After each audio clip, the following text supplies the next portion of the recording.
चलिए स्टार्ट करते हैं लाइफ प्रोसेस चैप्टर 5। तो जिसमें से कुछ टॉपिक्स हम लोगों ने डिस्कस कर लिए थे और कुछ टॉपिक्स क्या मैक्सिमम ऑफ टॉपिक्स हम लोगों ने डिस्कस कर लिया। कुछ टॉपिक्स हमारे बचे हैं।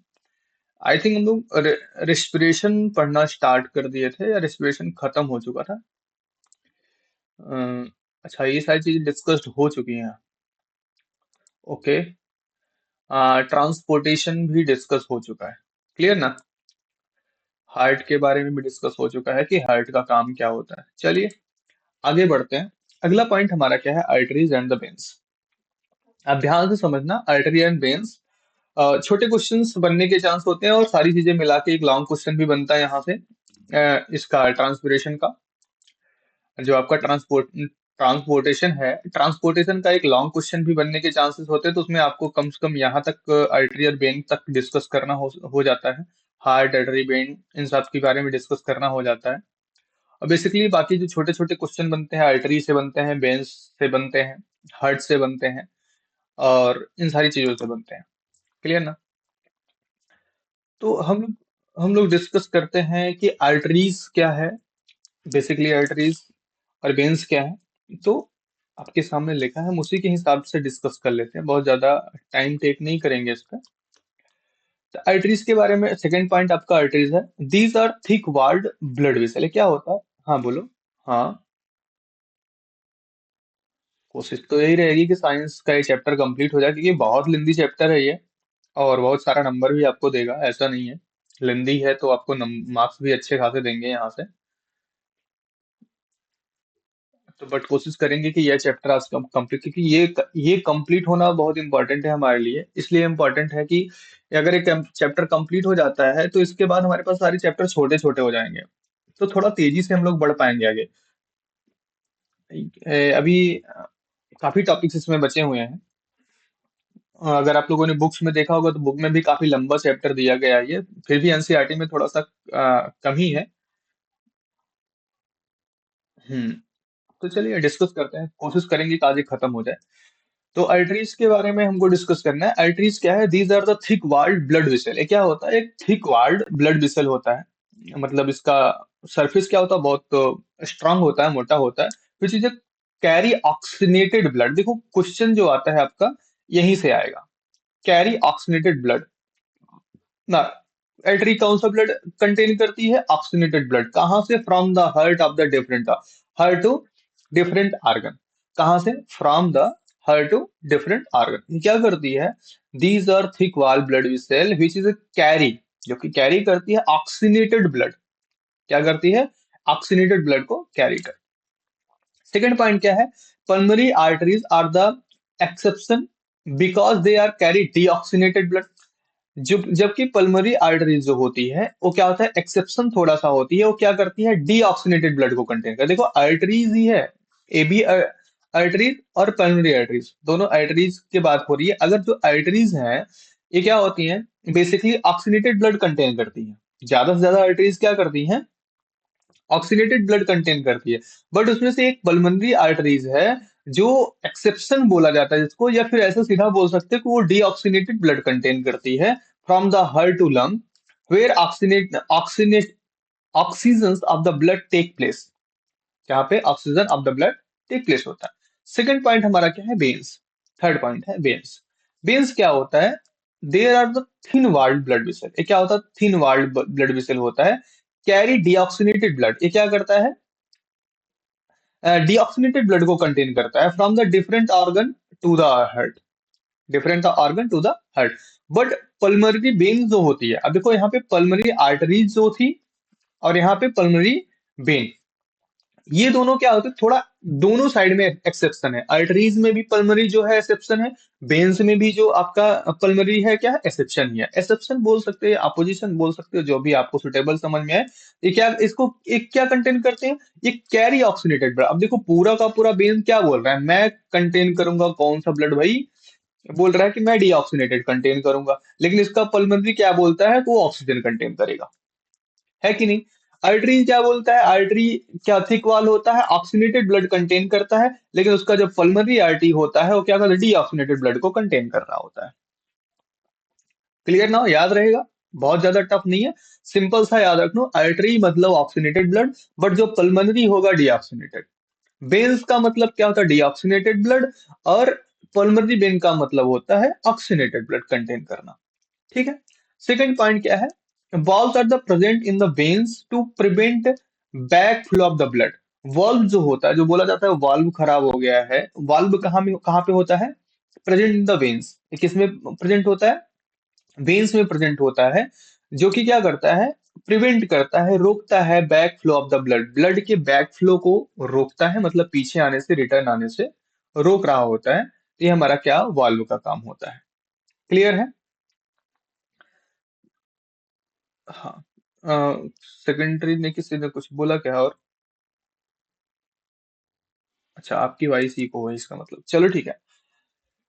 हाँ, तो एक एक चार्ट है आपके पास, एक चार्ट में मैंने थोड़ा सा एक्सप्लेन करने की कोशिश किया है, बाकी बहरहाल सारी चीजें समझा दिया है। The circulatory system of the human being consist of, circulatory system है, क्या होता है, सबसे पहले क्या था, अब पंपिंग ऑर्गन, हार्ट का यूज होता है, कितने पार्ट में डिवाइड है, पंपिंग ऑर्गन, ब्लड वेसल, और ब्लड वेसल। अब यहाँ पे क्या है, आर्टरीज एंड, ये भी ब्लड वेसल्स में आता है, ये भी ब्लड वेसल्स में आता है, आर्टरी एंड वेन्स और ब्लड एंड लिम्फ। ठीक है।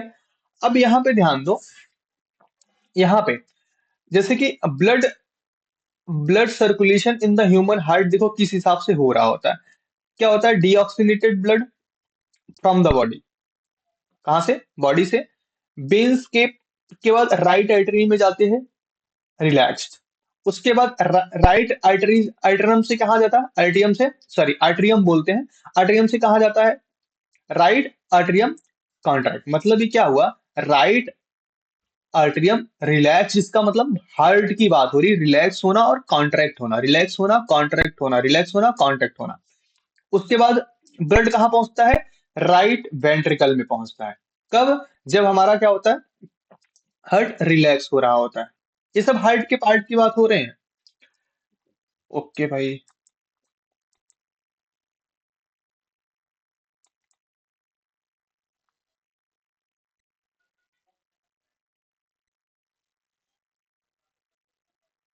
Might not who the claim to be, आप गूगल अकाउंट साइन इन नहीं हो, एक मिनट हमको बाईपास करना पड़ेगा।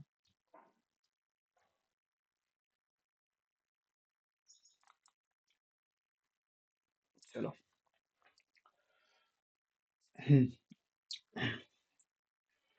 ये आपका अकाउंट शायद उस पे गूगल पे लॉग इन या सबमिट जैसा भी है, नहीं है, यहाँ पे शो कर रहा था कि इस नॉट लॉग इन, तो बाईपास सबमिट करना पड़ा। चलो ठीक है, कोई नहीं, चलिए ध्यान देते हैं।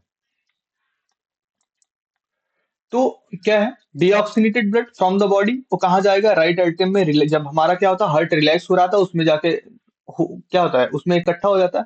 फिर उसके बाद राइट एट्रियम के बाद फिर कहाँ, राइट एट्रियम जब कॉन्ट्रैक्ट होता है तो कहाँ जाता है, राइट वेंट्रिकल में। कौन सी सिचुएशन में, जब रिलैक्स हो रहा होता है, तभी जब रिलैक्स होगा तभी तो स्पेस बनेगा, जब कॉन्ट्रैक्ट होगा तो उसमें स्पेस कम हो जाएगा। तो राइट वेंट्रिकल जब रिलैक्स होता है उसमें क्या होगा, ब्लड जाता है। फिर उसके बाद वहां से राइट वेंट्रिकल जब कॉन्ट्रैक्ट होता है तो कहाँ पहुंचता है, लंग, लंग के पास पहुंचता है, वहां से ऑक्सीनेटेड होता है, क्या है, ऑक्सीनेटेड होता है। फिर वहां से कहाँ पहुंचता है, फिर से कहाँ पहुंचेगा, लेफ्ट आर्टियम, जब रिलैक्स होगा, कॉन्ट्रैक्ट होगा तो लेफ्ट वेंट्रिकल आएगा, फिर लेफ्ट वेंट्रिकल से कॉन्ट्रैक्ट होगा, फिर कहाँ से, अब यहाँ पे बाया अरोटा कहाँ चला जाएगा, बाई बॉडी पार्ट में चला जाएगा। ठीक है, एक आपका स्ट्रक्चर है, जिस तरह से हमारा ब्लड रन कर रहा होता है उसके बारे में यहाँ पे डिस्कस हुआ है। बहरहाल हम रिटन फॉर्म में इसका डिस्कशन करते रहेंगे आगे, ये स्ट्रक्चर है खाली बस। चलिए, थर्ड पॉइंट आपको समझ में है, वेन्स। सबसे पहला आपका, फर्स्ट पॉइंट सबसे पहले आपका हार्ट था, तो हार्ट के बारे में हमने डिस्कस किया था, एक मसल ऑर्गन ऑर्गन है, और जो compose of the cardiac muscle, एक कार्डियक मसल एक स्पेशल टाइप की मसल्स होती है जिससे ये बना होता है, जिसका कॉन्टैक्ट, जब ये क्या होता है, पूरा कॉन्ट्रैक्ट होता है और फिर जब रिलैक्स होता है, दोनों सिचुएशन में इसमें कोई दिक्कत नहीं होती है, एक इस टाइप का मसल होता है, इसलिए इसको, इसका नाम कार्डियक मसल रखा गया। It is so small that is the fit inside the adult wrist, adult के रिस्ट के पास उसको, वो छोटा सा होता है, एडल्ट भी इसके पास उसको आसानी से सेट कर सकते हैं। पंपिंग ऑर्गन होता है जो ब्लड को पंप करता है, ठीक है। ये ह्यूमन हार्ट जो होता है, चार फोर चैम्बर्स में डिवाइड है, राइट एट्रम, राइट वेंट्रिकल और लेफ्ट वेंट्रिकल और राइट आर्टरम। तो ये चीजें हमने पहले ही पढ़ रखा है। सिस्टोल, डायस्टोल पढ़ रखा था। Contraction of the cardiac muscle क्या होता है, सिस्टोल होता है। Relaxation of the cardiac muscle हमारा क्या होता है, डायस्टोल होता है। ये हमारा हार्ट था सबसे पहला पॉइंट। सेकंड पॉइंट हम लोगों ने अगर डिस्कस किया था किसके बारे में, आर्टरीज के बारे में डिस्कस किया। आर्टरीज में मैंने क्या बताया, this is a thick wall blood vessel होता है जो कि ऑक्सीनेटेड ब्लड को कैरी करता है, बट इसका जो पल्मोनरी आर्टरी है वो डीऑक्सीनेटेड ब्लड को कैरी करता है। वेन्स क्या होता है, डीऑक्सीनेटेड ब्लड को, डीऑक्सीजनेटेड ब्लड को कैरी करता है, बट जो पल्मोनरी वेन्स होता है वो ऑक्सीजनेटेड ब्लड को कैरी कर रहा होता है। ठीक है। वॉल्व जो होता है present in the veins to prevent the back flow of the blood, blood के बैक फ्लो को रोक रहा होता है, मतलब ब्लड जो हमारा वेन्स में फ्लो हो रहा होता है उसमें से रिटर्न आए, वो अपने ही वे में चलता रहे, उसके लिए वॉल्व का यूज हो रहा होता है यहाँ पे। तो ये आपका थर्ड पॉइंट हो गया। अब हम डिस्कस करते हैं फोर्थ पॉइंट को, कैपिलरीज। कैपिलरीज क्या है, कैपिलरीज में क्या क्या प्रोसेस है, कितना हमको इंफॉर्मेशन कलेक्ट करना है। These are the blood vessel, ये क्या होता है, ब्लड विसल होता है which have the single card wall, sorry single card wall, single celled wall, जो कि क्या होता है, which have the single celled wall होता है। तो सबसे पहले डिस्कस करते हैं ब्लड का, ब्लड प्लाज्मा, ब्लड सेल, इन तीनों के बारे में डिस्कस करते हैं, फिर उसके बाद इसके कैपिलरीज के बारे में और डिस्कस करते हैं। ठीक है। तो अभी क्या होता है, these are the blood vessel, क्या होता है, ब्लड विसल होता है। और जो क्या होता है, which have the single celled wall, जो कि इसके पास क्या होता है, सिंगल सेल्ड वॉल होता है। तो डिस्कस करते हैं ब्लड का। Blood is the connective tissue which play the role of the carrier of the various substance in the body. ध्यान से समझना, सिंगल मार्क्स का क्वेश्चन बनता है ब्लड से।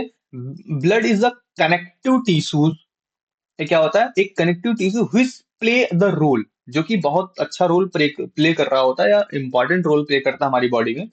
Carries the various substance in the body, हमारी body के बहुत मैक्सिमम ऑफ सब्सटेंस को कैरी करता है, और हमारी बॉडी के हर पार्ट्स के पास क्या कर रहा था, डिस्ट्रीब्यूट कर रहा होता है। Blood is compose of the plasma, blood cell and platelets. Blood जो कंपोज होता है वो क्या होता है, प्लाज्मा, ब्लड सेल और प्लेटलेट के फॉर्म में कंपोज हो रहा होता है हमारी बॉडी में। समझ में आ रही बातें, ज्यादा फास्ट तो नहीं हो रहा है कि बहुत तेज चल रहे हैं हम। ओके। तो ब्लड क्या होता है, blood is the connective tissue, blood एक कनेक्टिव टिश्यू होता है जो कि हमारी बॉडी में बहुत ही इंपॉर्टेंट रोल प्ले कर रहा होता है। देखो हमेशा आप सुनने में आता है कोई भी प्रॉब्लम हो तो डॉक्टर बोलते हैं ब्लड कम है, एटीसी वगैरह वगैरह सारी चीजें। ठीक है। ब्लड पे ही सारा फोकस क्यों रखा जाता है कि मैक्सिमम ऑफ टाइम हम जो भी काम करते हैं, कोई भी डिजीज चेक कर रहे हो ब्लड निकाल लिया, कुछ भी करना हो तो ब्लड ब्लड की कमी हो गई, कोई भी प्रॉब्लम हो ब्लड में इन्फेक्शन हो रहा है। व्हाई, रीजन क्या है कि ब्लड ही सारे सब्सटेंस को कैरी कर रहा होता है, ब्लड ही सारे सब्सटेंस को कैरी कर रहा होता है, और बॉडी के हर आर्गन को वही पहुंचा रहा होता है। दैट मीन्स अगर आपकी बॉडी में कोई डिजीज है, कोई प्रॉब्लम है, तो बॉडी के हर आर्गन के पास वो दौड़ रहा होता है। उसके जो भी है वायरस अगर होते हैं, बैक्टीरिया, जिसकी वजह से वो हो रहा होता है। ठीक है। वो सब क्या होता है, ब्लड में मिक्स होके कहीं ना कहीं पूरी बॉडी में ट्रांसफर हो रहे थे, इस वजह से इसको बोला जाता है। हर जगह हम किसका यूज करते हैं, maximum of time, maximum of time हम क्या करते हैं, किसी भी चीज को सॉल्व करने के लिए, रिजॉल्व करने के लिए हम क्या करते हैं, ब्लड का यूज कर रहे होते हैं, बॉडी बॉडी से रिलेटेड। कुछ जगह पे है जहाँ पे ब्लड की रिक्वायरमेंट नहीं होती है, बट मैक्सिमम ऑफ टाइम क्या करते हैं हम, जो भी चेकअप करना है ब्लड से करना है, जो भी डिजीज का पता करना है ब्लड से करना है, जो भी इंजेक्ट करना हो ब्लड में इंजेक्ट करना है, आपको कोई इंजेक्शन करना है तो ब्लड में इंजेक्ट करना। व्हाई, रीजन क्या है, ब्लड ही हमारी बॉडी के हर ऑर्गन को क्या करता है, बॉडी के हर पार्ट्स को क्या पहुंचा रहा होता है, जो रिक्वायर्ड सब्सटेंस होता है उसको पहुंचा रहा होता है। ये ब्लड जो कंपोज होता है वो plasma, blood cell and platelet के फॉर्म में कंपोज हो रहा होता है। तीन फॉर्म है, तीनों के बारे में हम डिस्कस करते हैं। सबसे पहला है ब्लड, ब्लड प्लाज्मा, उसको नॉर्मली प्लाज्मा भी बोला जाता है, कहीं कहीं ब्लड प्लाज्मा भी लिखा गया होता है। अब प्लाज्मा क्या होता है, blood plasma is the pale coloured liquid which is the mostly compose of water, जो कि मोस्टली कहाँ से कंपोज होता है, वाटर से कंपोज होता है। Blood plasma form the matrix of the blood, ये क्या फॉर्म करता है, मैट्रिक्स ऑफ द ब्लड। कुल मतलब मैट्रिक्स ऑफ द ब्लड का मतलब स्ट्रक्चर फॉर्म कर रहा होता है ब्लड का ना, मैट्रिक्स ऑफ ब्लड फॉर्म करने का सेंस स्ट्रक्चर फॉर्म कर रहा होता है ब्लड का। ब्लड प्लाज्मा जो होता है ये क्या होता है, pale coloured liquid which is the mostly composed of water, जो कि मोस्टली कंपोज्ड ऑफ वाटर होता है। दैट मीन्स हमारी बॉडी में क्या बोलते हैं, वाटर की रिक्वायरमेंट बहुत ज्यादा होती है, हमको पानी भरपूर मात्रा में पीना चाहिए। हम लोग क्या करते हैं, ठंडी आ गई है, अब तुम लोग पानी पीना छोड़ दिए होगे, है ना।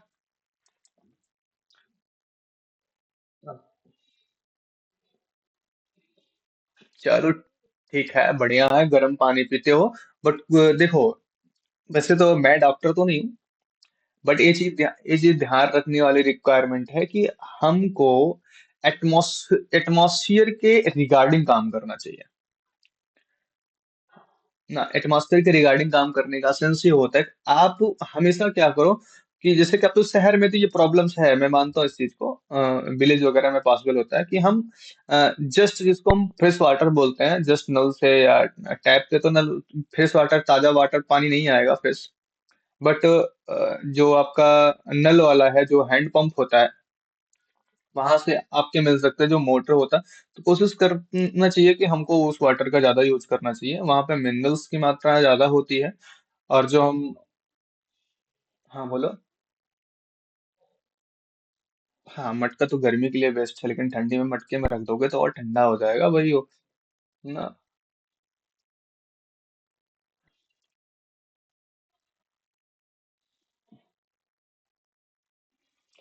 नहीं, वाटर वाटर कभी नहीं छोड़ना। देखो, वाटर वाटर का लेवल अगर बॉडी में कम हो गया तो आपका ब्लड कोई काम नहीं कर पाएगा, ध्यान रखना।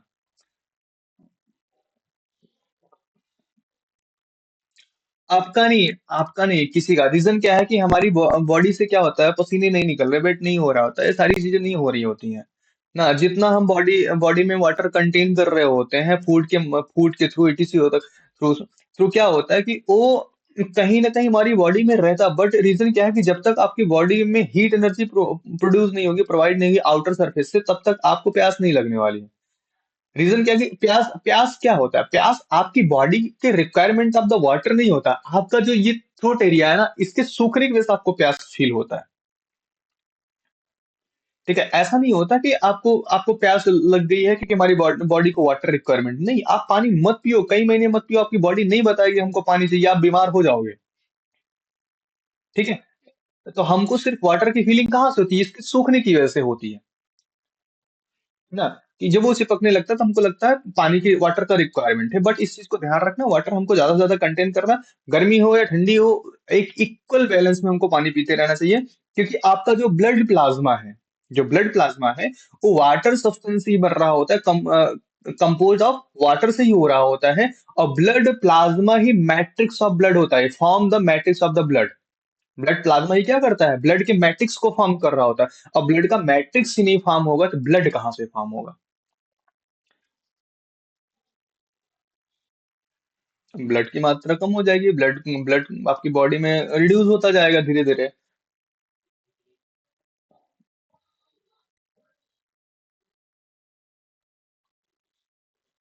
हाँ, नहीं, ज्यादा पानी पीने से प्रॉब्लम तो नहीं होगी, लेकिन ये है कि इतना भी ज्यादा नहीं कि खाली पानी पानी पे ही जिंदा रहना है ना। तो चलिए ठीक है, तो ये चीजें समझ में आई। ब्लड प्लाज्मा के लिए सबसे इंपॉर्टेंट रोल कौन रखता है, वाटर रखता है। Water is very important thing from the blood. Blood को फॉर्म करने में सबसे इंपॉर्टेंट रोल कौन रखता है। सबसे पहले तो बात करें, वाटर रखता है। वाटर होने की वजह से ब्लड प्लाज्मा बनता है, और ब्लड प्लाज्मा क्या फॉर्म करता है, मैट्रिक्स ऑफ ब्लड फॉर्म करता है। और मैट्रिक्स ऑफ ब्लड फॉर्म होने से ही ब्लड फॉर्म होगा, और वही ब्लड का स्ट्रक्चर डिसाइड करता है कि हमारा ब्लड कौन से फॉर्मेशन का है। अगली बात आती है ब्लड सेल की। ब्लड सेल क्या होता है, there are two type of the blood cell. जैसे रेड ब्लड सेल होता है और व्हाइट ब्लड सेल होता है, जिसको हम आरबीसी डब्ल्यूबीसी बोलते हैं, काउंट भी बोलते हैं, सेल भी बोलते हैं। ठीक है, रेड रेड ब्लड काउंट बोला जाता है, आरबीसी को काउंट भी बोला जाता है, डब्ल्यूबीसी मतलब व्हाइट ब्लड काउंट भी बोला जाता है, व्हाइट ब्लड सेल भी बोला जाता है। काउंट क्यों बोला जाता है, रीजन क्या, cell is the fundamental unit of the organism. Cell क्या होता है, फंडामेंटल यूनिट होता है किसी ऑर्गेनिज्म का। और किसी ऑर्गेनिज्म का जो फंडामेंटल यूनिट है, तो हम उसी को काउंट करेंगे, बाकी और किसी को नहीं काउंट करेंगे। जैसे कि हमको घर बनाना होता है तो हम क्या करते हैं, ईंट काउंट करते हैं। अब ईंट में कितना कितना बाकी मैकेनिज्म लग रहा है, उसको कभी नहीं काउंट करते। जैसे कि जो भी स्ट्रक्चर बन रहे होते हैं उसमें क्या होता है, एक टारगेट होता है कि इतने ईंट लगेंगे इस घर को बनाने में।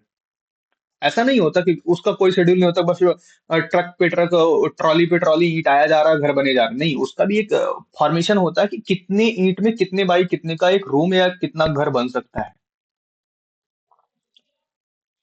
हाँ, वो बिल्कुल काउंट होता है भाई। वो एक क्या बोलते हैं, जैसे कि आप इंजीनियरिंग करने जाओगे, जब सिविल इंजीनियरिंग करोगे तो वहां पे आपको सिखाया जाता है कि इतने बाई के इतने घर में जो स्टैंडर्ड फॉर्मेशन होता है ईंट का, जो एक स्टैंडर्ड स्ट्रक्चर डिसाइड है इंजीनियरिंग में, उस स्टैंडर्ड स्ट्रक्चर के अकॉर्डिंग एक घर को या एक रूम को बनाने में कितनी ईंट की रिक्वायरमेंट हो सकती है ना, वो पूरा का पूरा डिसाइडेड है। उसमें ऐसा नहीं है कि वो कुछ कम हो जाएगा कुछ ज्यादा हो जाएगा, एकदम फिक्स डिसाइडेड है कि इतनी ईंट की रिक्वायरमेंट होगी, इतना आपको, इतने बाई इतने का मकान या रूम बनाने के लिए। दैट मीन्स वो किसका बिहेव रखते हैं, सेल का बिहेव रखते हैं। उन्हीं को हम ईंट को क्या बोलते हैं, सेल बोलते हैं। तो हम सेल को काउंट करते हैं, ना कि उसमें लगने वाले जो क्या बोलते हैं कंक्रीट है, जो आपका सैंड है, मिट्टी है, बालू है, सीमेंट हो गया, ये सारी चीजों को नहीं काउंट करते। ये तो जितनी रिक्वायरमेंट होती है तो लगाते जाते हैं, किसको मेंटेन करने में, सेल को मेंटेन करने में। तो हम बेसिकली, ईट हमारा क्या है, वहां पे सेल होता है। तो हमारी बॉडी में, हमारी ब्लड में भी क्या होता है, सेल्स होते हैं, जो जिससे फॉर्म हो रहा होता है हमारा ब्लड। तो हम सेल को काउंट करते हैं, उसी को हम रेड ब्लड सेल या व्हाइट ब्लड सेल बोलते हैं, या फिर रेड ब्लड काउंट भी बोला जाता है, व्हाइट ब्लड काउंट भी बोला जाता है। ठीक है, अगर काउंट लिख के आता है तो आप कंफ्यूज नहीं होइएगा, red blood cell red blood count एक ही है, white blood cell white blood count एक ही है। ओके। इसी को कैप्सूल्स के नाम से भी जानते हैं, red blood capsule, white blood capsules के भी नाम से जानते हैं। तो मल्टीपल नाम हैं, तो थोड़ा सा ध्यान रखिएगा। चलिए, तो दो पार्ट होते हैं, पहला हमारा क्या है, रेड रेड ब्लड कैप्सूल्स, ये कैप्सूल आ भी गया। Red blood capsules, these are red colour because of the presence of the haemoglobin, haemoglobin. ये कौन से कलर का होता है, रेड कलर होता है, वो कलर किसकी वजह से होता है, हीमोग्लोबिन की वजह से होता है।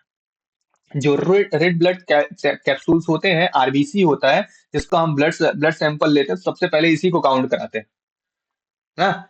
जो हमको डिसाइड करके बताया जाता है कि भाई आपका खून कम है, आपका ब्लड कम है आपकी बॉडी में, तो क्या काउंट करके बताते हैं, आरबीसी काउंट करके बताते हैं कि आपका रेड ब्लड काउंट इतना यूनिट है, या इतने सेल हैं। तो वो जो बताया जाता है कि भाई ये जो सेल है ना, इनको इंक्रीज करो। इंक्रीज करने का मतलब आप क्या, खाने पीने पे ध्यान दो। खाने पीने पे ध्यान क्या देना है कि हमको वाटर वाटर अच्छे से लेना है, कुछ ऐसे इंग्रेडिएंट लेने हैं, सब्सटेंस लेने हैं जो हमारे ब्लड फॉर्मेशन में हेल्प कर सके। ठीक है। तो जो भी हमको आरबीसी काउंट मिलता है वो क्या होता है, यही होता है haemoglobin, which is which is the pigment. क्या बोला गया, presence of haemoglobin which is the pigment, जो कि क्या होता है, पिगमेंट होता है। ठीक।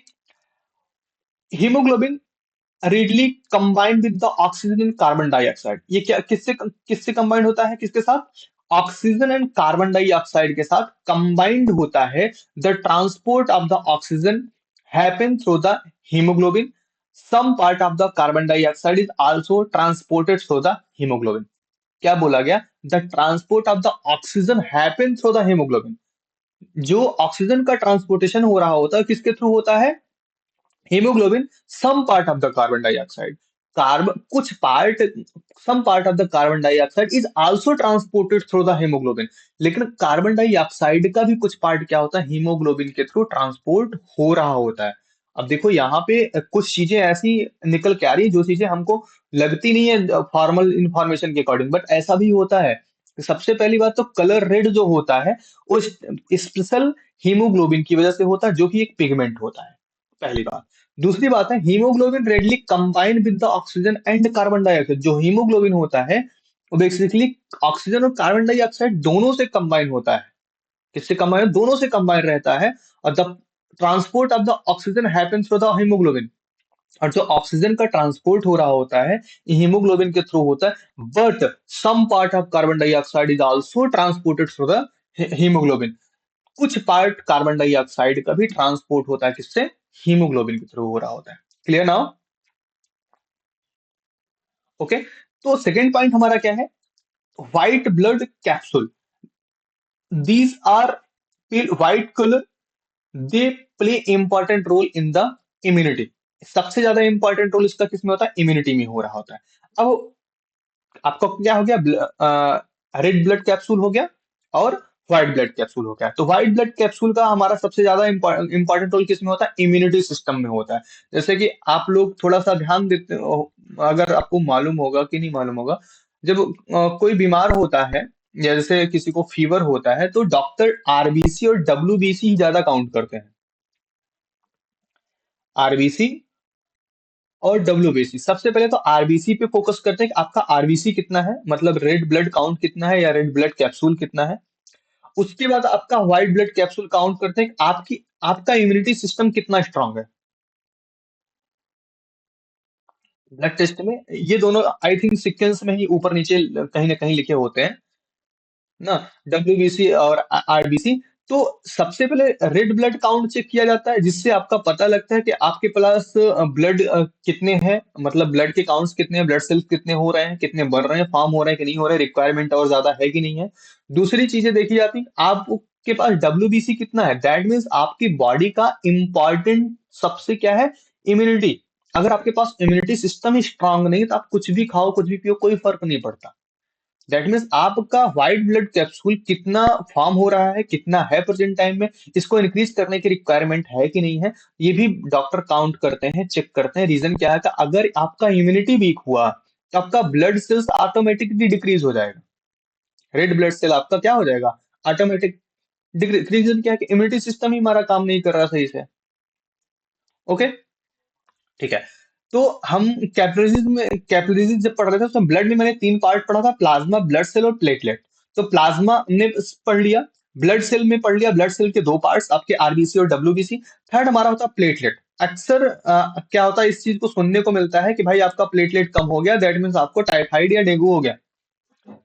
टाइफाइड और डेंगू में मैक्सिमम ऑफ टाइम आपके प्लेटलेट क्या होते हैं? डाउन हो जाते हैं। Platelet are the responsible for the blood coagulation. Blood coagulation is a defence mechanism. Blood coagulation क्या होता है? एक डिफेंस मैकेनिज्म होता है which prevent excess the loss of the blood in case of the injury. जो platelet होता है, एक ये क्या होता है? Responsible for the blood coagulation ना। ब्लड कोगुलेशन का काम करता है, मतलब उसको बेसिकली अगर बात करें तो ये क्या करता है? ब्लड को रोकने का काम करता है, ब्लड को अनवांटेड वे में फ्लो होने से रोकता है। जैसे कि blood coagulation is the defence mechanism. ये क्या है? एक डिफेंस मैकेनिज्म होता है which prevent the excess loss of the blood in case of injury. जैसे हमको इंजरी हो जाती है तो क्या होता है कि हमारे बहुत सारे ब्लड्स उस जगह से फ्लो होने लगते हैं, कट लग जाता है या चोट लग जाती है तो ब्लड निकलने लगता है। लेकिन अगर हम उसको बिल्कुल अगर ध्यान दिया जाए तो हम थोड़े टाइम बाद वो ब्लड ऑटोमेटिकली रुक जाता है। अगर हम उसको ब्लड क्लॉट हो जाता है तो वो पूरा मैकेनिज्म किसका होता है? प्लेटलेट का होता है। किसका मैकेनिज्म होता है? प्लेटलेट का होता है। दैट मीन्स वो क्या,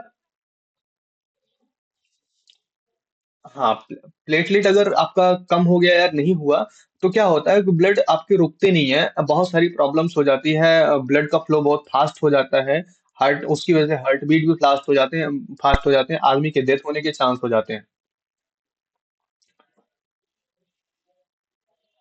प्लेटलेट बहुत इम्पोर्टेंट। देखो मैक्सिमम ऑफ टाइम जब भी कोई भी डिजीज हमारी बॉडी में इन्वॉल्व होता है, फीवर से रिलेटेड जब भी कोई भी डिजीज हमारी बॉडी में इन्वॉल्व होता है सबसे पहले प्लेटलेट खत्म करता है। रीजन क्या है कि अगर प्लेटलेट स्ट्रांग रहा तो डिजीज हो ही नहीं सकता ना, क्योंकि ब्लड अगर स्ट्रांग है तो देखो, फीवर से रिलेटेड की बात है, जैसे आपका टाइफाइड हुआ, डेंगू हुआ, मलेरिया हुआ, ये सब किस पे हिट करते हैं जाके? सीधा प्लेटलेट पे। सीधा प्लेटलेट पे हिट। ये सब फीवर के टाइप हैं। आपका ब्रेन फीवर हो गया। हाँ, तो ये सीधा कहाँ अटैक करते हैं? प्लेटलेट पे अटैक करते हैं। और जब आप डॉक्टर को चेक कराओगे डॉक्टर बोलेगा आपका प्लेटलेट काउंट कम हो गया। अब प्लेटलेट काउंट कम होने का सेंस हुआ उस बीच में अगर आपको कोई इंजरी होती तो आपका ब्लड रुकना बहुत मुश्किल हो जाएगा।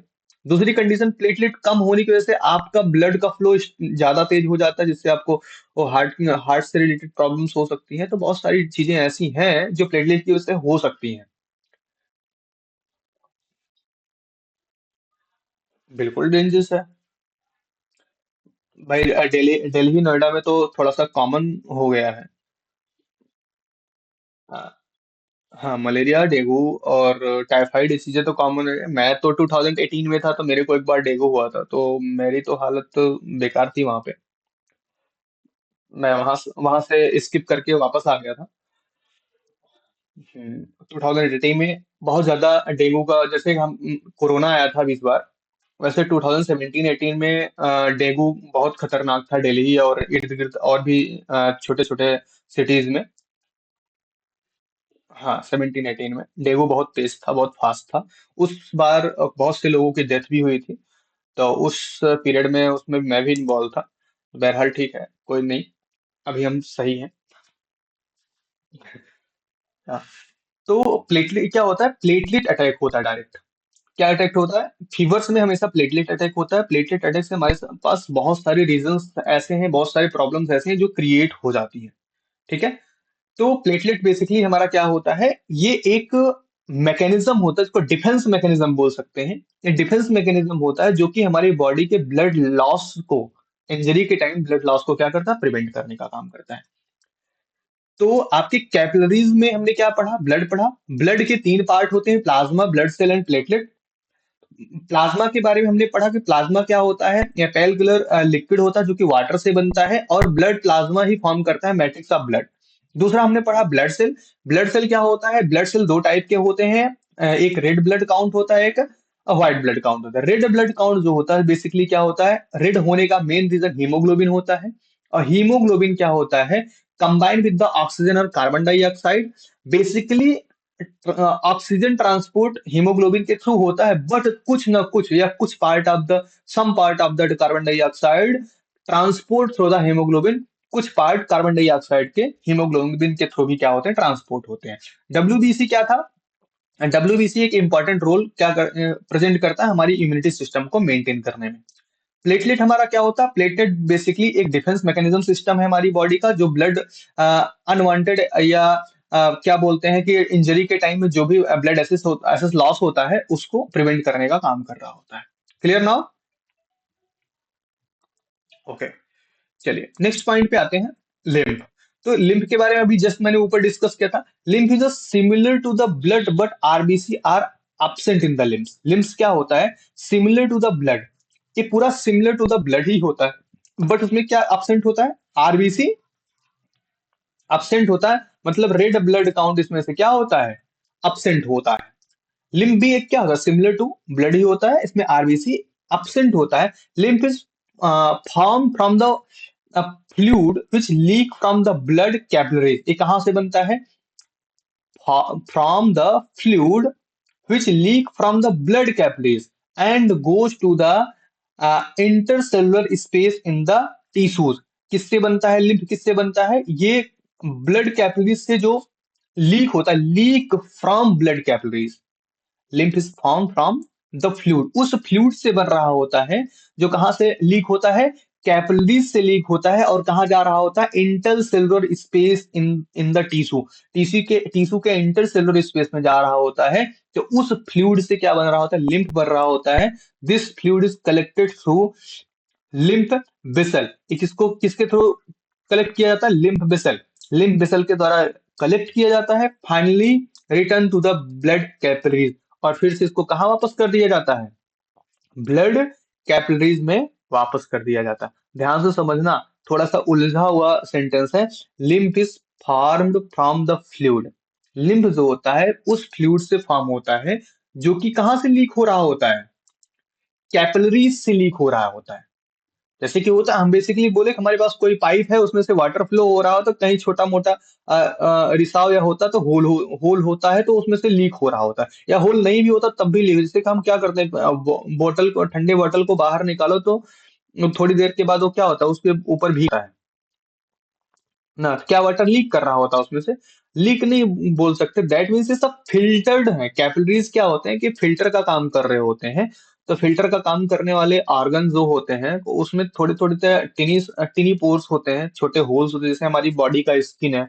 स्किन के ऊपर से बहुत सारी चीजें हमारी बॉडी के अंदर में जाती हैं। पोर्स, पोर्स हुए मतलब होल, छोटे छोटे होल्स हैं। तो ब्लड कैपिलरीज से क्या होता है, लीक हो रहा होता है। तो जो लीक हो रहा होता है, जो फ्लूइड लीक हो रहा होता है, और वो कहाँ जाता है? Intercellular space of in the tissue. Intercellular space में जाता है टिश्यू के। तो क्या करते हैं, इस फ्लूइड को कलेक्ट कर लिया जाता है किसके द्वारा? लिम्फ वेसल के द्वारा। और लिम्फ वेसल से कलेक्ट करके फिर से कहाँ भेज दिया जाता है? Return to the blood capillaries, फिर से इसको ब्लड कैपिलरीज में भेज दिया जाता है। मतलब ये प्रोसेस एक साइकिल की तरह काम कर रहा होता है कि कैपिलरीज से क्या होता है, फ्लूइड रन कर रहा है, तो उसमें से जो रिसाव होता है, जो किनारे किनारे थोड़ा थोड़ा बेड टाइप का बाहर निकल रहा होता है, उसको किससे? लिम्फ वेसल से कलेक्ट कर लेते हैं, फिर ले जाके उसी में ऐड कर देते हैं। क्लियर ना? नेक्स्ट पॉइंट हमारा है, lymph also play the important role in the immune system। immune system में बहुत इंपॉर्टेंट रोल प्रेजेंट करता है। lymph is yellowish fluid।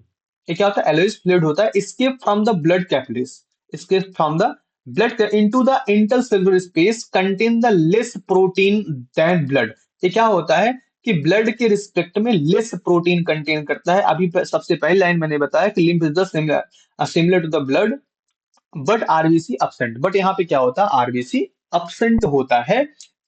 RBC यहाँ पे क्या हो रहा होता है? अपसेंट होता है। तो यहाँ पे थर्ड फोर्थ पॉइंट में बोला गया आपको कि lymph is the yellowish fluid, जो कि येलोइश फ्लूइड होता है। Blood capillaries into the intercellular space, contain the less protein than the blood. ये ब्लड के रिस्पेक्ट में थोड़ा सा कम प्रोटीन कंटेन करता है। ठीक है। नेक्स्ट पॉइंट है, lymph flow from the tissue. कहाँ? Lymph free from the flow from the tissue to the heart, assisting the transposition of the destroying jumps. एक इसका काम क्या होता है? Destroying the jumps, assisting in the transportation and the destroying the jumps. और क्या करता है? ट्रांसपोर्टेशन को असिस्ट करता है कि क्या कैसे कहाँ करना है, कहाँ ले जाना है। और दूसरा काम इसका क्या होता है? Destroying the jumps. जम्प्स को क्या कर रहा होता है? डिस्ट्रॉय करने का काम कर रहा होता है। क्लियर ना हो? इतनी बातें समझ में आ गई? आगे बढ़ा जाए। चलिए, नेक्स्ट पॉइंट अब आपका है डबल सर्कुलेशन। डबल सर्कुलेशन हमारा क्या होता है? अब डबल सर्कुलेशन कहाँ होता है? डबल सर्कुलेशन आपके हार्ट के पास ही हो रहा होता है, जो कि बॉडी में ब्लड का फ्लो जो होता है डबल सर्कुलेशन के थ्रू ही चल रहा होता है सारा का सारा। तो हम इसको थोड़ा सा समझेंगे, सीखेंगे क्या क्या चीजें यहाँ पे होती है। मैंने यहाँ पे कुछ चीजें मेंशन भी की, उसको बहुत ध्यान से देखना है आपको। इन द ह्यूमन हार्ट, ह्यूमन के हार्ट में blood passing through the heart twice in one cardiac circle. क्या बोला गया कि इन द ह्यूमन हार्ट, इंसान के हार्ट में blood passing through the heart twice in one cardiac circle. एक कार्डियक साइकिल में कितनी बार थ्रू पास होता है? 2 टाइम पास होता है। एक कार्डियक सर्कल कंप्लीट करने में वो कितनी बार हार्ट हार्ट से पास होता है? 2 टाइम पास हो रहा होता है। ध्यान से देख। हाँ, passes through the heart twice in one cardiac circle. एक कार्डियक सर्कल कंप्लीट करने पे वो दो दो बार क्या होता है? वहां से पास हो रहा होता है। This type of circulation is called the double circulation. इसी सर्कुलेशन को हम क्या बोलते हैं? डुअल सर्कुलेशन बोलते हैं। बाकी बॉडी में जितना भी सर्कुलेशन हो रहा होता है वो सिंगल सर्कुलेशन होता है। बॉडी में जितने भी सर्कुलेशन हो रहे होते हैं सब क्या होते हैं? सिंगल सर्क बट जो हार्ट के पास का जो सर्कुलेशन होता है, जो कार्डियक साइकिल का सर्कुलेशन होता है। कार्डियक साइकिल का मतलब समझ रहे हो? जो अभी कार्डियक मसल के बारे में डिस्कस करते हैं। कार्डियक मसल कहाँ होता है? हार्ट जिससे बना होता है उसको कार्डियक मसल बोलते हैं। तो कार्डियक साइकिल मतलब हार्ट के पास का जो साइकिल होगा उसी की बात हो रही है। कार्डियक स्पेशल उसी का नाम है। ठीक है। तो कार्डियक साइकिल में हार्ट से कितनी बार उसका ब्लड का पासिस होता है? 2 बार कम से कम पास होता है। इसी वजह से उसको डबल सर्कुलेशन के नाम से जानते हैं। अगर लिखा गया one complete heart beat in which all the chambers of the heart contract and relax once is called the cardiac cycle. क्या बोला गया? वन कंप्लीट हार्ट बीट, एक कंप्लीट हार्ट मतलब एक कॉन्ट्रैक्ट और एक रिलैक्स। एक कॉन्ट्रैक्ट होना, एक रिलैक्स होना, इसी को एक कंप्लीट हार्ट बीट बोलते हैं। ठीक। एक कंप्लीट हार्ट बीट में chambers of the heart contract and relax once is called cardiac cycle. मतलब हार्ट के जितने भी चैम्बर्स होते हैं उन सब का एक बार ओपन होना और कुल मिला के कॉन्ट्रैक्ट होना और रिलैक्स होना, मतलब सिकुड़ना और फैलना, कार्ड द कार्डिक साइकिल, इसी को हम कार्डिक साइकिल बोलते हैं। अब ध्यान से सुनना कि हार्ट के आपके पास कितने चैम्बर मैंने बताए थे? 4 चैम्बर बताए थे। कितने चैम्बर बताए थे? 4 चैम्बर बताए थे। अब 4 चैम्बर में से दो का रिलेशन एक साथ होता, दो का रिलेशन एक साथ होता, बहरहाल उसके बारे में आगे डिस्कस करेंगे। तो क्या होता है, इस वजह से ये दो साइकिल कम हो जाती है यहाँ पे। थोड़ा सा अगर आपको याद हो तो आई थिंक इसमें मैंने डिस्कस किया था, इसमें ही था। हम्म, इसमें नहीं था। ये रहा 4 parts. Right, right atrium, right ventricle, left ventricle और लेफ्ट अल्ट्रियम, ये चारों पार्ट आपको यहाँ पे दिख रहे हैं। ये 4 पार्ट्स होते हैं। ठीक है। इन 4 पार्ट्स का जितने भी हमारे क्या चैम्बर्स बोल सकते हैं, पार्ट नहीं बोलेंगे, 4 चैम्बर्स होते हैं। ये चारों चैम्बर का क्या होता है, होना, रिलैक्स होना और कंप्रेस होना, सॉरी, रिलैक्स होना और कंप्रेस होना, दोनों किसके अंडर में होता है, ये टू डबल सर्कुलेशन या टू सर्कुलेशन जिसको बोलते हैं, डबल सर्कुलेशन के अंडर में ही हो रहा था। तो one complete heart beat in which all the chambers of the heart contract and the relax once is called the cardiac cycle. इसी को हम क्या बोलते हैं, कार्डियक साइकिल बोलते हैं। मतलब एक पूरा चारों चैम्बर का पूरा कॉन्टैक्ट रिलैक्स होना एक साइकिल कहलाता है। The heart beat about 72 times per minute. Heart beat हमारा क्या होता है, 72 टाइम पर मिनट क्या कर रहा होता है, नॉर्मल एडल्ट। जो नॉर्मल एडल्ट है मतलब आपका एडल्ट की कैटेगरी में हम मैक्सिमम 13 से लेके 21 22 के नियर 25 के नियर अबाउट रखते हैं। तो 13 से लेके 25 26 ईयर के एज के अंडर में जो भी होते हैं, इनके क्या होता है 72 के नियर अबाउट इनका पर मिनट हार्ट बीट होता है। इन one cardiac cycle the heart pump 70 ml blood and 10 को छोड़ो, यहां तक पढ़ो। इन वन कार्डियक साइकिल, एक कार्डियक साइकिल में the heart pump out 70 ml blood. एक साइकिल में हार्ट हमारा क्या करता है, 70 ml ब्लड पंप करता है। मतलब 100 ग्राम से थोड़ा सा कम, 100 ग्राम ब्लड से थोड़ा कम ब्लड क्या करता है, एक साइकिल में क्या करता है, पंप करता। मतलब जब एक बार हमारा हार्ट बीट होता है ऊपर नीचे ना, इसमें कितना कितना ml ब्लड क्या कर देता है, सप्लाई कर देता है वो, 70 ml। दस about the 4900 ml blood in a minute. मतलब एक मिनट में 4900 ml, दैट मीन्स 4 लीटर 900 ग्राम। एक मिनट में कितना ब्लड क्या करता है, फ्लो करता है, 4 लीटर,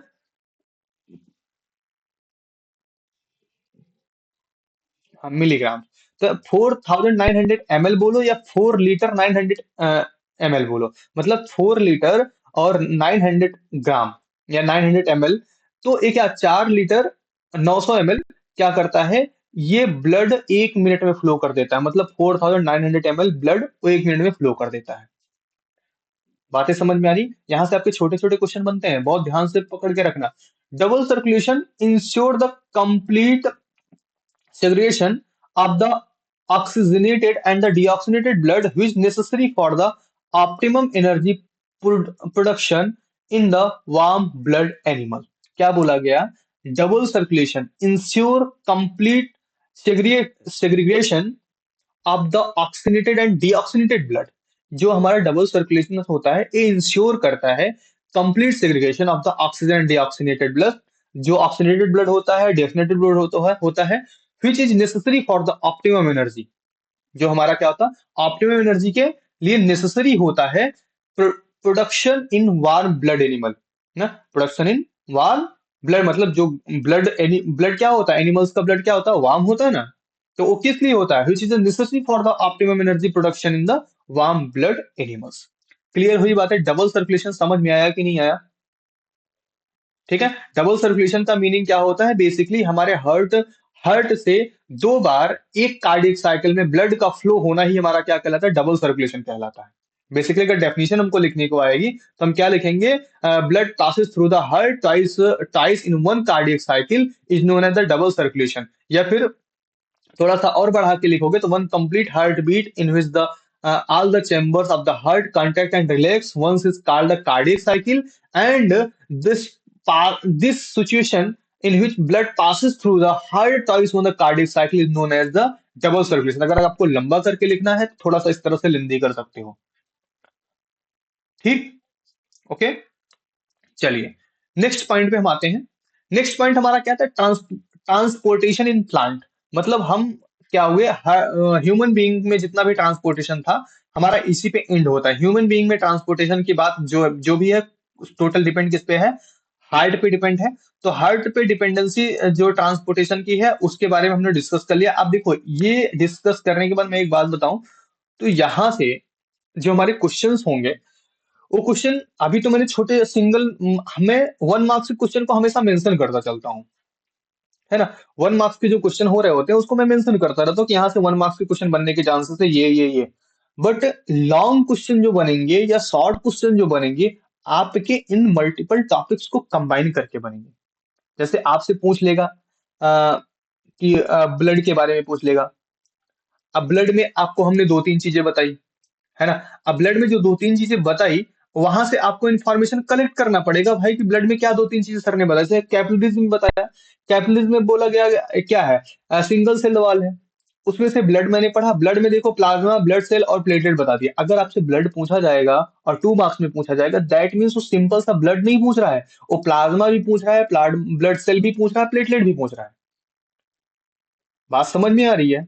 अगर वो पर्टिकुलर अगर पर्टिकुलर ब्लड सेल पूछ रहा है, अगर पर्टिकुलर ब्लड सेल पूछ रहा है, इसका मतलब ब्लड सेल क्या होता है, ब्लड सेल का फंक्शन क्या है, ब्लड सेल के टाइप क्या है, और ब्लड सेल के दोनों टाइप क्या है उसको भी डिस्क्राइब करने के बारे में बात हो रही है।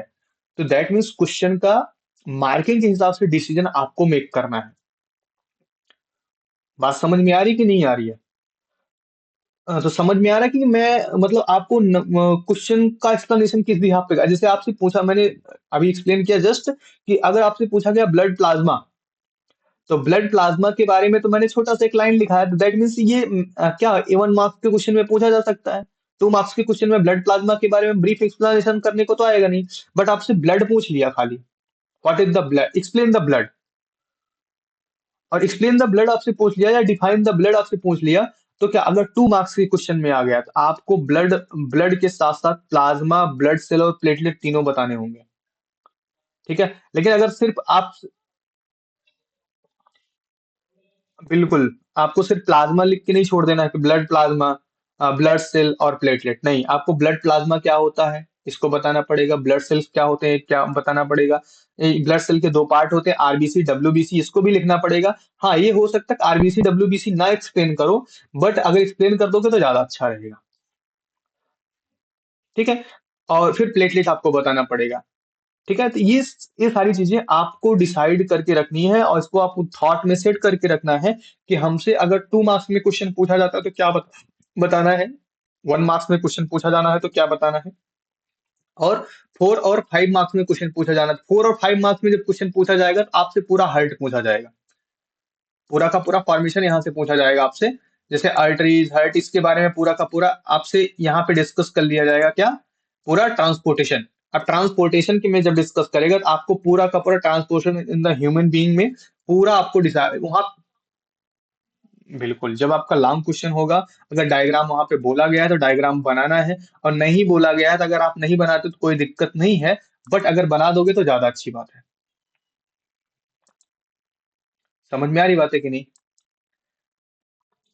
हाँ। हम्म।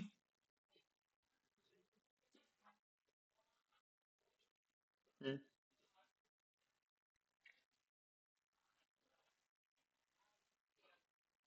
बहुत कम चांस है। लॉन्ग क्वेश्चन का मतलब होता है कि आप उसका एक्सप्लेनेशन कंप्लीट दो।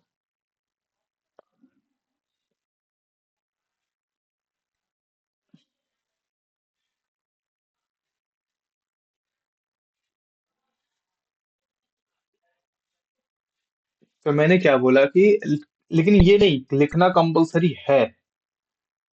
देखो उसमें क्या होता है, एक डिवीजन होता है, कि जैसे आपको अगर 5 मार्क्स का क्वेश्चन मिल रहा है और उसमें फिगर बनाने को मेंशन किया गया ना, ड्रॉ द डायग्राम या with the diagram, explain with the diagram, ऐसा कुछ करके क्वेश्चन आता है।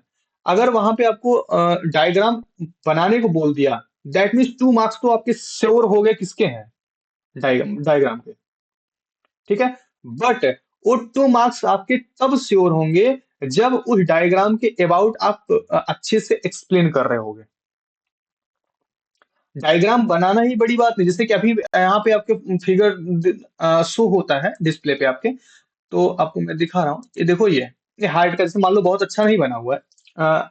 लेकिन ये क्या है, पूरे हार्ट के बारे में हर एक पार्ट को उसके चारों तरफ लिखा गया है कि नहीं लिखा गया ना। तो ये जो इतना जो स्ट्रक्चर ये बना हुआ है, ये अगर 5 मार्क्स में पूछा गया है इसके बारे में, तो ये 2 मार्क्स की वैल्यू रखेगा खाली। ये 2 मार्क्स की वैल्यू रखेगा।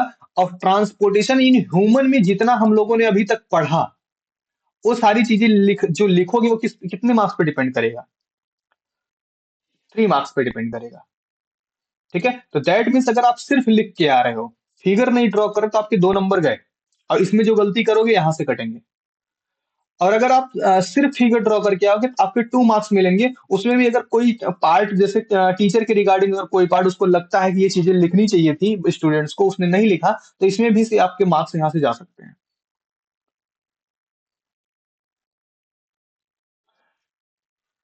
हाँ, तो 5 मार्क्स अगर आपका क्वेश्चन है, तो कोशिश करो जो भी आपको डायग्राम आ रहा है, कम आ रहा है तब भी डायग्राम बनाओ। डायग्राम अगर आपको कम आ रहा है, मतलब पूरा एक्सप्लेनेशन उसका, जैसे मान लो यहाँ पे फर्स्ट सेकंड थर्ड बहुत सारे नाम इसमें डिसाइड किए गए हैं, डिफाइन किए गए हैं। सभी नाम आपको नहीं याद है, सभी फंक्शंस नहीं याद है, सभी पार्ट्स नहीं याद है, बट स्ट्रक्चर अगर आपको याद है, स्ट्रक्चर बनाओ, जितना भी आपको याद है उतना लिख के आओ। कम से कम 2 की जगह पे 1 मिलेगा। हो सकता है एग्जामिनर आपको 2 ऑफ 2 दे दे। हाँ,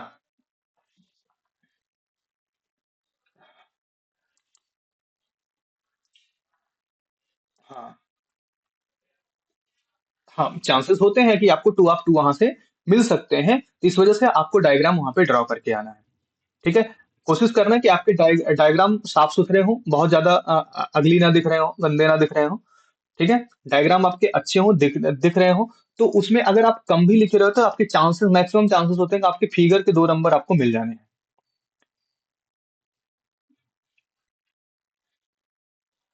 हाँ, क्या कैसे। और 3 मार्क्स आपके रिटर्न पे होंगे, तो 3 मार्क्स आपको वहां पे, ये 5 मार्क्स के क्वेश्चन अगर आते हैं तो। और 4 मार्क्स में भी यही सिचुएशन होती है, 1-2 मार्क्स का आपका फिगर रहता है, अगर फिगर करने को दे दिया, and बाकी थ्योरी पे डिपेंड करता है। दैट मीन्स आपके हर एक चीज का वैल्यूएशन है। हाँ, जैसे आपको क्वेश्चन 3 मार्क्स में पूछा गया और वहां पे फिगर एक्सप्लेन करने को नहीं दिया गया, बट आपने लिखा, लिखने के साथ साथ फिगर फिगर भी ड्रॉ कर दिया, तो उसमें आपके पास प्लस पॉइंट हो जाता 3 3 ऑफ 3 पाने का। जैसे जहां पे फिगर ड्रॉ करने को बोला है, वहां पे तो आपको कंपलसरी है, क्योंकि आपके वहां से मार्क्स डिसाइड होने। लेकिन जहां पे फिगर कंपलसरी नहीं है, वहां पे राइट करने के साथ साथ आपने फिगर भी ड्रॉ किया, तो आपके मैक्सिमम मार्क्स गेन होने के चांसेस ज्यादा हो जाते हैं। समझ में आ रही बात है? तो 1 और 2 मार्क्स में फिगर की तरफ नहीं भागना है आपको। अगर बोला गया फिगर ड्रॉ करो 1 और 2 मार्क में, तो फिगर ड्रॉ करना, अदरवाइज नहीं करना है। बट 3 मार्क्स के क्वेश्चन में अगर आपको फिगर पता है, स्ट्रक्चर पता है और थ्योरी भी पता है, तो थ्योरी लिख के जितना फास्ट कर सको स्ट्रक्चर ड्रॉ कर लो, आपके मार्क्स जो होंगे 3 मार्क्स सिक्योर हो जाएंगे। अदरवाइज, जैसे थ्योरी, सिर्फ थ्योरी है, आप सिर्फ थ्योरी का क्वेश्चन है, आपने सिर्फ थ्योरी लिख के आया, तो थ्योरी लिख के आने के बाद आपके एक आध नंबर कटने के चांसेस रहते हैं। लेकिन आप उस थ्योरी के साथ साथ अपने फिगर भी ड्रॉ कर दिया, तो टीचर को सामने से, जैसे मैं ही एक टीचर हूं, मैं अपनी भी बात बताऊं, तो सामने से क्या लगता है कि बच्चे ने लिखा, और लिखने के बाद जो उसके पास, उसके दिमाग में जो भी इंफॉर्मेशन थी उसने ड्रॉ भी किया। दैट मीन्स वो इसके बारे में कुछ ना कुछ तो जानता ही है। तो दैट मीन्स आपके मैक्सिमम मार्क्स मिलने के चांसेस होते हैं। ओके। बट जिसमें आपको ड्रॉ करना है, तो उसमें आप कंपलसरी है कि आप ड्रॉ करके आओगे। ऐसा नहीं जैसा आप बता रहे हो कि टीचर्स ने बोला कि आप फिगर ड्रॉ कर दो और थ्योरी कम लिखो तो आपको मार्क्स मिलने वाले नहीं भाई। अगर आपके लॉन्ग क्वेश्चन के ऐसे हैं, तो उनके मार्क्स डिसाइड होते हैं कि 2 मार्क्स आपके उसके होते हैं, 3 मार्क्स आपके थियरी के होते हैं। दैट मीन्स आप में दोनों को बैलेंस करके करना पड़ेगा। ऐसा नहीं है कि आप फिगर ड्रॉ कर दो और थ्योरी ही ना करो, और थ्योरी कर दो फिगर ही ना करो, ऐसा नहीं है। ये उस क्वेश्चन के लिए होता है जिस क्वेश्चन में सिंपल सा बोला जाए, सीधा बोल दिया जाए कि क्या, कि आपको फिगर ड्रॉ करना है बस। आपसे बोल दिया जाए सिर्फ फिगर ड्रॉ करना है, वो फिगर को एक्सप्लेन, जैसे मान लो हार्ट का फिगर ड्रॉ करके हार्ट की फिगर को एक्सप्लेन करना है।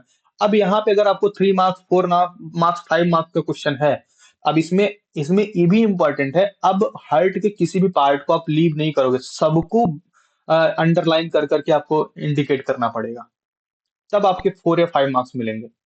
मतलब अगर आपको थ्योरी नहीं लिखनी है तो फिगर को भी बहुत अच्छा एक्सप्लेन करना पड़ेगा। तो ये चीजें प्रोसेस होती हैं, तो थोड़ा सा इस चीजें में केयरफुल रहना, नहीं तो कंफ्यूजन में कुछ का कुछ करके आओ तो मार्क्स मिलने वाले भी मार्क्स चले जाए हाथ से। चलिए आगे हम बात करते हैं, अब ह्यूमन का खत्म हो गया, ट्रांसपोर्टेशन। अब हम बात करते हैं ट्रांसपोर्टेशन इन प्लांट, जिसमें से आप जाइलम फिलम पिछले क्लास में पढ़ चुके हो, मैं फिर से एक्सप्लेन कर देता हूँ। ठीक है, पिछले क्लास में पढ़े हो कि नहीं पढ़े हो जाइलम फिलम ये सब?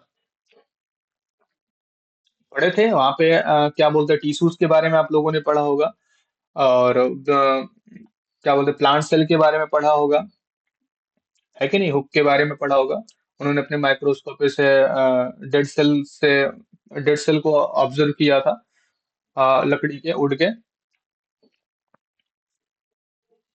नहीं नहीं, पहले ही चैप्टर में है भाई, एनसीईआरटी के, भूल जाते हो तुम लोग। पहले चैप्टर का हमको लगता है फिफ्थ सिक्स स्टेटमेंट होगा, बहुत ज्यादा दूर का स्टेटमेंट भी नहीं है। आप लोग की स्किन ब्लैक है क्या? अच्छा, ठीक है। चलिए, ट्रांसपोर्टेशन इन द प्लांट, हमको क्या सीखना है, transportation in the plant. Plant में ट्रांसपोर्टेशन कैसे होता है, आप देखो प्लांट्स में ट्रांसपोर्टेशन का मेन अगर वर्क बताएं तो वाटर का होता है। बेसिकली ह्यूमन बीइंग में भी वाटर का ही हो रहा होता है, कि वाटर ही बहुत ज्यादा भूमिका निभा रहा होगा, बहुत ज्यादा इंपॉर्टेंस रख रहा होता है। रीजन क्या है कि जब हमारा प्लाज्मा बन रहा होता है, तो प्लाज्मा के फॉर्मेशन में या ब्लड के फॉर्मेशन में वाटर का बहुत ही इंपॉर्टेंट रोल होता है। और बेसिकली लेकिन सब्सटेंस को ट्रांसफर करने में या ट्रांसपोर्ट करने में सबसे बड़ा वर्क डन किसका हो रहा था, ब्लड का हो रहा था ह्यूमन बॉडी में। ब्लड बड सॉरी ब्लड बड सब एक साथ निकल रहा है, बट आपका प्लांट में जो ट्रांसपोर्टेशन होता है वो dependent on off the water होता है। अब वाटर पे डिपेंड होता, बाकी वो जैसे कि हम वहां पे बेसल्स पढ़ रहे थे, वेन्स पढ़ रहे थे, आर्टरीज पढ़ा, वेंट्रिकल पढ़ा, इस सारी चीजें पढ़ी, तो उसी तरह यहाँ पे जाइलम फिलम होते हैं। ठीक है, तो उसके बारे में हम डिस्कस करने वाले हैं, प्लांट्स के बारे में। चलिए ध्यान देते हैं। तो plants have the specialised vascular tissue, इनके पास वेस्कुलर टिश्यूज होते हैं for the transportation of the substance. There are the two types of the vascular tissue in the plant. यहाँ पे दो टाइप के वेस्कुलर टिश्यू होते हैं प्लांट में। पहले का नाम जाइलम है, या कोई कोई जेलम पढ़ता है, कोई जाइलम पढ़ता है, तो अपना अपना प्रोस्पेशन है। और दूसरा फिलम है। तो जाइलम क्या है, xylem is the responsible for the transportation of the water. एक किसकी रिस्पॉन्सिबिलिटी रखता है, water and mineral. Water and mineral को क्या करता है, ट्रांसपोर्ट करता है। It is the compose of the tracheids, xylem vessel, xylem parenchyma and the xylem fibre. ये क्या क्या होता है इसमें, कंपोज ऑफ द ट्रेस्ड, या कोई कोई टैचिड पढ़ता है, टैचिड्स ना, या ट्रेस्ड पढ़ा जाता है, traced, xylem vessel, xylem parenchyma and the xylem fibre. ठीक है, तो ये 4 पार्ट्स इसके हैं, it is the compose in the 4 parts.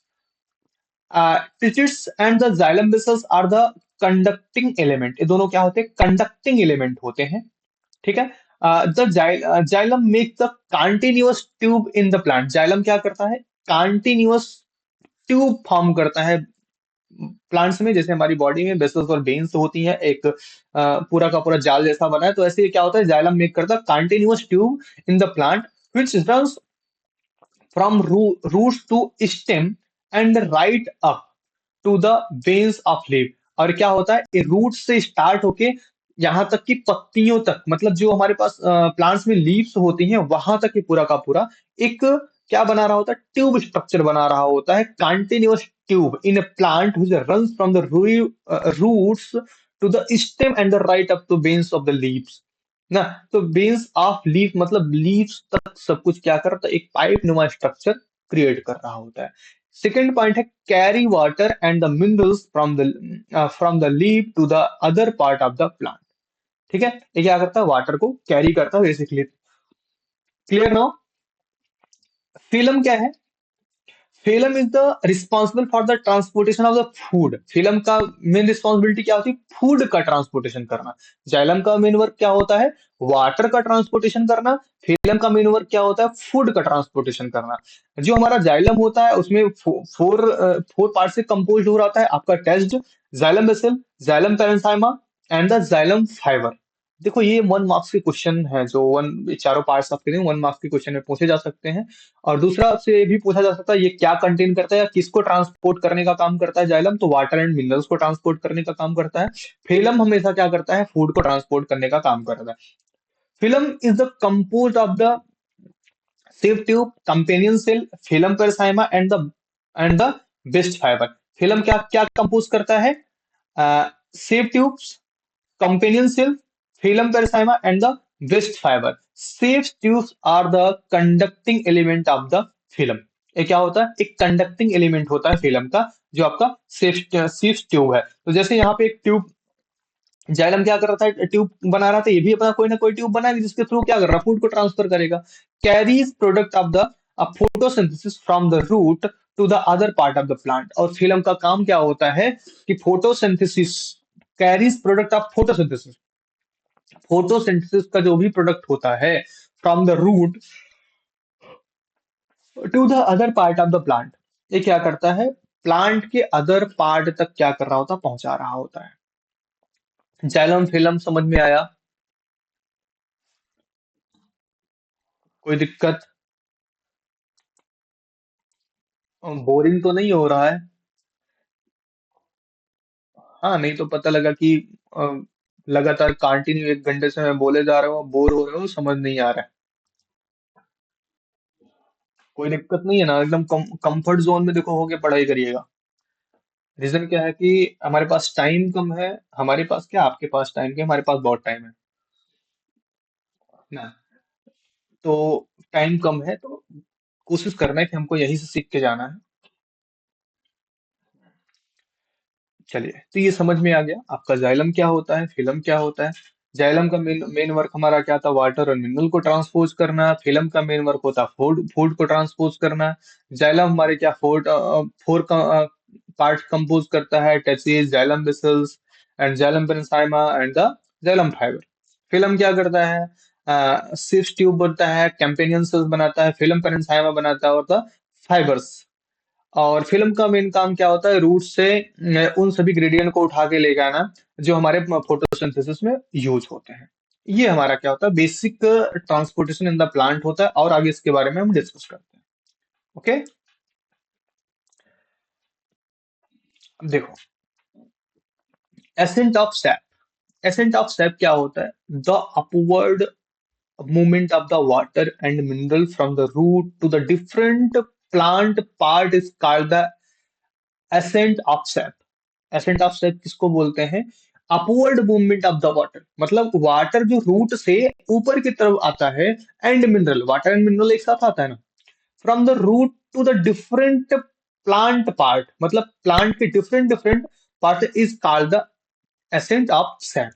Many factors are at play ascent of sap। Many factors are, pen कहाँ नहीं चल रही भाई, अच्छा, उल्टा मैंने पकड़ रखा है।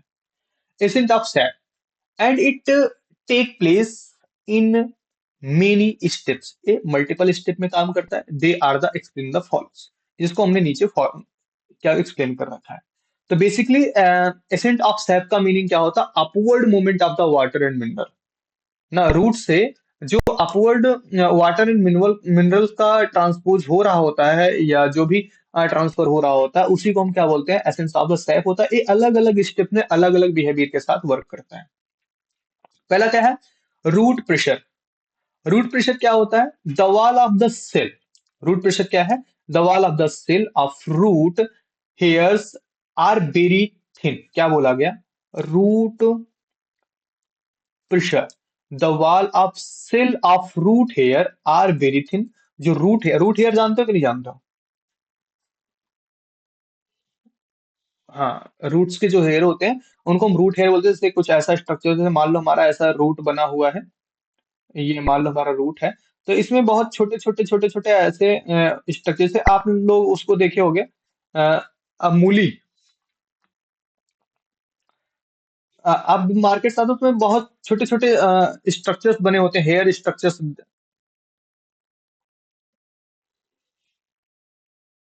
हाँ, छोटा छोटा उसको जो मार्केट में बिकता है, काफी साफ करके दे दिया दिया जाता है।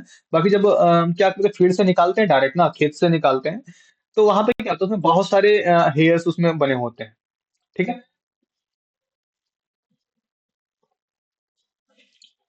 हाँ, तो वो क्या, उसी को हम रूट शेयर बोलते हैं। बेसिकली रूट शेयर मैं आपको समझाने के लिए वो बोल रहा हूँ, रूट शेयर उससे भी छोटे होते हैं, जो कुछ रूट शेयर होते हैं जो हमको दिखाई ही नहीं देते हैं। तो बेसिकली रूट शेयर हो रहे होते हैं। तो मैं एक एग्जांपल आपको दे रहा हूँ कि उसके ऊपर जो बहुत सारे रूट्स हो रहे होते हैं ना, क्योंकि मूली भी एक रूट्स है, कैरेट्स भी आपका एक रूट है ना। तो ये सब आपके रूट है। तो रूट्स में जो छोटे छोटे बहुत सारे हेयर टाइप स्ट्रक्चर होते हैं, उनको हम क्या बोलते हैं, रूट बोलते हैं।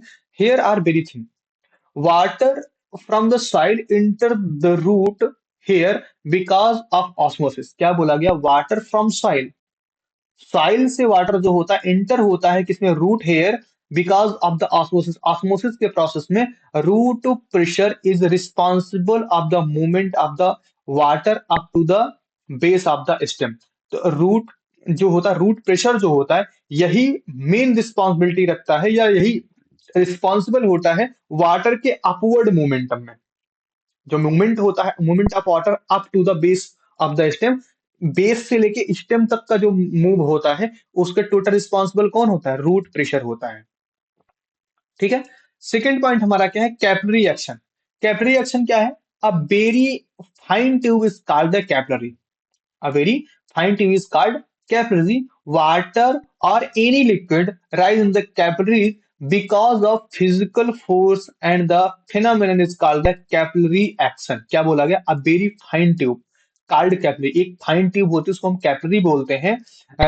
वाटर और any liquid rise in the capillary, water या और भी लिक्विड्स में क्या होते हैं, राइज होते हैं कैपिलरी में, because of the physical force. किसकी वजह से, फिजिकल फोर्स की वजह से। इसको हम क्या बोलते हैं, कैपिलरी एक्शन बोलते हैं। क्या बोलते हैं, कैपिलरी एक्शन बोलते हैं। Water in stem, water in stem rise up some height because the capillary action. तो जो स्टेम में वाटर होते हैं वो कुछ हाइट पे, जैसे मान लो पेड़ बहुत बड़ा है, अब सोचो अर्थ से लेके पानी निकाल के ऊपर तक ले जाना बहुत डिफिकल्ट काम है ना। अभी आपको बोला जाए कि 1 लीटर वाटर ले लो और लेके चढ़ जाओ 20 फ्लोर तक, मुश्किल काम है कि नहीं है, है ना। अब सोचो उस वाटर क्या करता है, अर्थ से वाटर निकालेगा रूट, और उसको लेके कहाँ तक जाएगा, एकदम हाइट तक जाता है, जहां तक प्लांट का एकदम एंड होता है उस पार्ट तक वो पहुंचा रहा होता है। That mean water in stem rise up to the some height because the capillary action. Capillary action के थ्रू ही हो रहा होता है, जो कि एक फिजिकल फोर्स होता है। Clear now. अगला क्या है, एडिशन कोहेशन। एडिशन कोहेशन, ये दोनों एक साथ काम। Adhesion cohesion of the water molecule, water molecule का एडिशन कोहेशन क्या होता है, water molecule make continuous column in the xylem because of force of the addition and the cohesion among the molecule। Adhesion और cohesion जो water water का होता है, water में वाटर मॉलिक्यूल के साथ जो एडिशन कोहेशन फॉर्म हो रहा होता है, इसकी वजह से क्या होता है, molecules make the continuous column in the xylem. Xylem में क्या बना लेता है ये, एक कंटिन्यूअस कॉलम, मतलब पाइप में एकदम कांटी, जैसे अगर आपको थोड़ा सा समझ में आ रहा हो, तो अगर एक्सपेरिमेंट आप लोगों ने देखा होगा कि एक पाइप को हम क्या करते हैं, दूसरे में डाल के इस साइड वाले पे पलट देते हैं, तो पानी उधर उधर से सारा इधर चला आ रहा होता है ना। तो उसमें क्या होता है, एक कंटिन्यू कॉलम बन जाता है। क्या होता है, वाटर का एक कंटिन्यू कॉलम बन जाता है, और जब कंटिन्यू कॉलम बन जाता है तो उसमें एयर के चांसेस नहीं होते हैं। जब एयर के चांसेस नहीं होते हैं तो जिस डायरेक्शन में उसको मूव किया था उसी डायरेक्शन में वो रन कर जाता है। तो कंटिन्यूअस कॉलम जेलम में फॉर्म हो जाता है, जिसकी वजह से क्या था, वाटर ऊपर चढ़ता चला जाता है। नेक्स्ट पॉइंट क्या है, ट्रांसपिरेशन पुल। ट्रांसपिरेशन पुल क्या होता है, loss of water vapour, loss of water vapour through the stomata and the cuticle. Stomata के थ्रू जो वाटर वेपर, स्टोमेटा मैंने पहले ही बताया था, वो वाटर वेपर के फॉर्म में रिलीज कर देता है। ठीक है। Loss of the water vapour through the stomata and the cuticle in plant is called the transpiration. Plants में इसी को हम क्या बोलते हैं, ट्रांसपिरेशन बोलते हैं। और transpiration through the stomata create a vacuum, transmission through the stomata create a vacuum which create a suction, जो क्रिएट करता है सक्शन, सक्शन मतलब खींचना, सोखना, खींचना अपनी तरफ, कॉल्ड द ट्रांसपिरेशन पुल, इसी को हम क्या बोलते हैं, ट्रांसपिरेशन पुल बोलते हैं। ध्यान से समझना ट्रांसपिरेशन पुल क्या होता है, loss loss of water vapour through the stomata, stomata के थ्रू जो वाटर वेपर लॉज होता है, लूज होता है, cuticle in plant is called the transpiration, इसी को हम क्या बोलते हैं, प्लांट का ट्रांसपिरेशन बोलते हैं। और transpiration through the stomata, stomata के थ्रू जो ट्रांसपिरेशन हो रहा होता है, क्रिएट वैक्यूम, वो वैक्यूम क्रिएट करता है, which create a suction, suction मतलब खींचना, जैसे हम क्या करते हैं, टी को पीते हैं तो क्या करते हैं, डायरेक्ट गटक जाते हैं। जब हम टी टेक करते हैं तो क्या हम डायरेक्ट टी को पूरा का पूरा सिप लेते हैं ना, तो सिप में भी हम क्या करते हैं, क्या डायरेक्टली सिप सिप को कांटेक्ट कर ले, हम उसको क्या करें, हाँ सक्शन सक्शन प्रोसेस करते हैं, उसमें डायरेक्ट सिप नहीं करते, सिप का मतलब होता है एक छोट सक्शन प्रोसेस का एक छोटा सा जो पार्ट है उसको हम सक्शन सिप बोलते हैं, सिप करना। ठीक है, जैसे कि हाँ जैसे वैक्यूम क्लीनर है, उसका वो बेसिकली क्या करता है, वैक्यूम क्रिएट करके सक्शन करता है। वैक्यूम क्लीनर से जो हम काम करते हैं उसका मेन काम क्या है, वो वैक्यूम क्लीनर क्यों बोला गया, वो वैक्यूम क्रिएट करता है, वैक्यूम क्रिएट करने की वजह से क्या होता है, खींचता है अपनी तरफ, सक कर रहा होता है। तो ये जो transpiration through the stomata create a vacuum, stomata vacuum create कर देता है, जिसकी वजह से क्या क्रिएट हो जाता है, विच क्रिएट अ सक्शन, जो कि सक्शन क्रिएट कर देता है, इसी को हम ट्रांसपिरेशन पुल बोलते हैं, इसी को हम क्या बोलते हैं, ट्रांसपिरेशन पुल बोलते हैं। The transpiration pull sucked the water column from the xylem tube and दस छोड़ो। तो ये जो सक्शन प्रोसेस था, यही क्या करता है, जो जाइलम में अभी मैंने पता, जाइलम एक पाइप नुमा स्ट्रक्चर बनाता है, क्या करता है, पाइप नुमा स्ट्रक्चर बनाता है। अभी ऊपर पढ़ा है कि एक पाइप जैसा स्ट्रक्चर बना लेता है पूरा रूट से लेके ऊपर तक। तो जब ये जाइल स्टोमेटा हमारा वैक्यूम क्रिएट कर देता है, तो वैक्यूम क्या करता है, सक करने का काम करता है। तो ये जाइलम में जो पाइप बनी हुई थी, उस पाइप से क्या करता है, वाटर को सक करता है, तो जाइलम ट्यूब से सारा वाटर कहाँ ऊपर तक चला आता है। Water is the able to the rise the great high in the even the tallest plant. तो इसी प्रोसेस से प्लांट में, टालेस्ट प्लांट कितना भी टालेस्ट प्लांट हो, उसमें वाटर क्या होता है, हाई एकदम हाइट तक पहुंच जाता है। बातें समझ में आई, क्लियर। तो वाटर का हाइट तक पहुंचने का मेन प्रोसेस क्या होता है, ट्रांसपिरेशन पुल होता है। ट्रांसपिरेशन पुल क्रिएट करने का सबसे मेन रोल कौन करता है, स्टोमेटा करता है। स्टोमेटा में कौन सा मेन वर्क डन है जिसकी वजह से ऐसा होता है, वाटर वेपर का रिलीज होना। वाटर वेपर के रिलीज होने से क्या क्रिएट होता है, वैक्यूम क्रिएट हो रहा होता है। अब वैक्यूम क्रिएट होने से क्या होता है, सक्शन क्रिएट होता है, और सक्शन क्रिएट होने से क्या होता है, वाटर अपवर्ड तक चला जाता है। क्लियर नाउ, ओके, चलिए।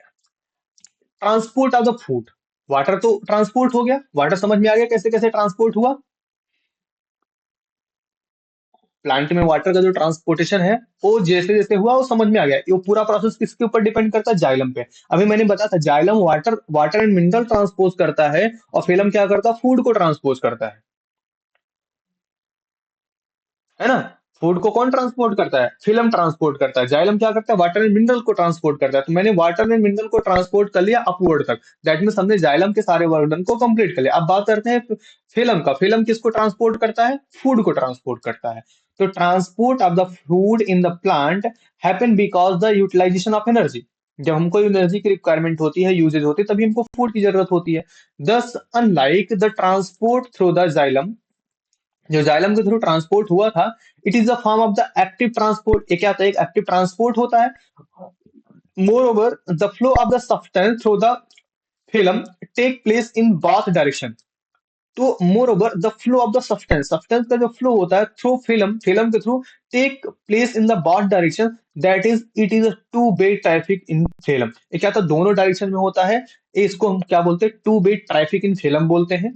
Transpiration is the process of the loss of water as vapour.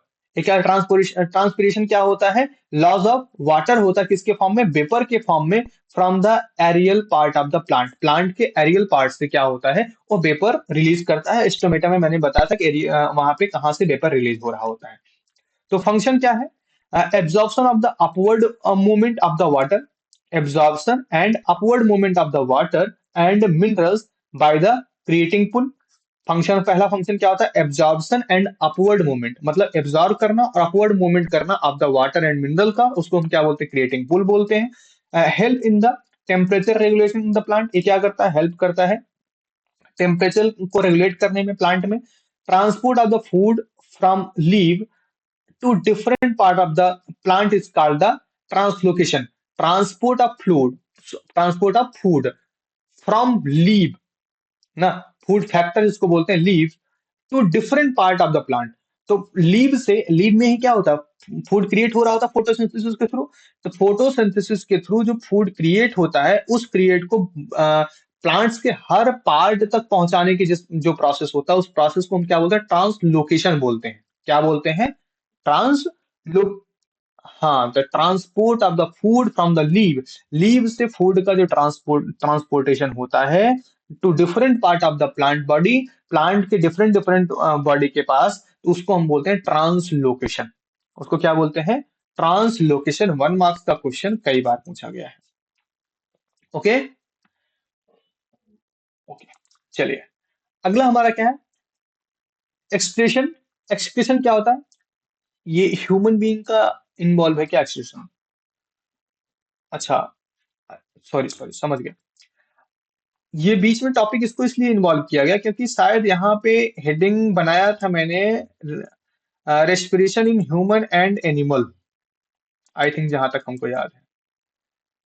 Pain in muscle, exchange of gases, human respiratory system, क्या था भाई? बीच में मैं इसको कहाँ इन्वॉल्व कर दिया भाई? मैकेनिज्म ऑफ ब्रीथिंग, कोई हेडिंग दोनों मिक्स करके थी क्या? Type of respiration,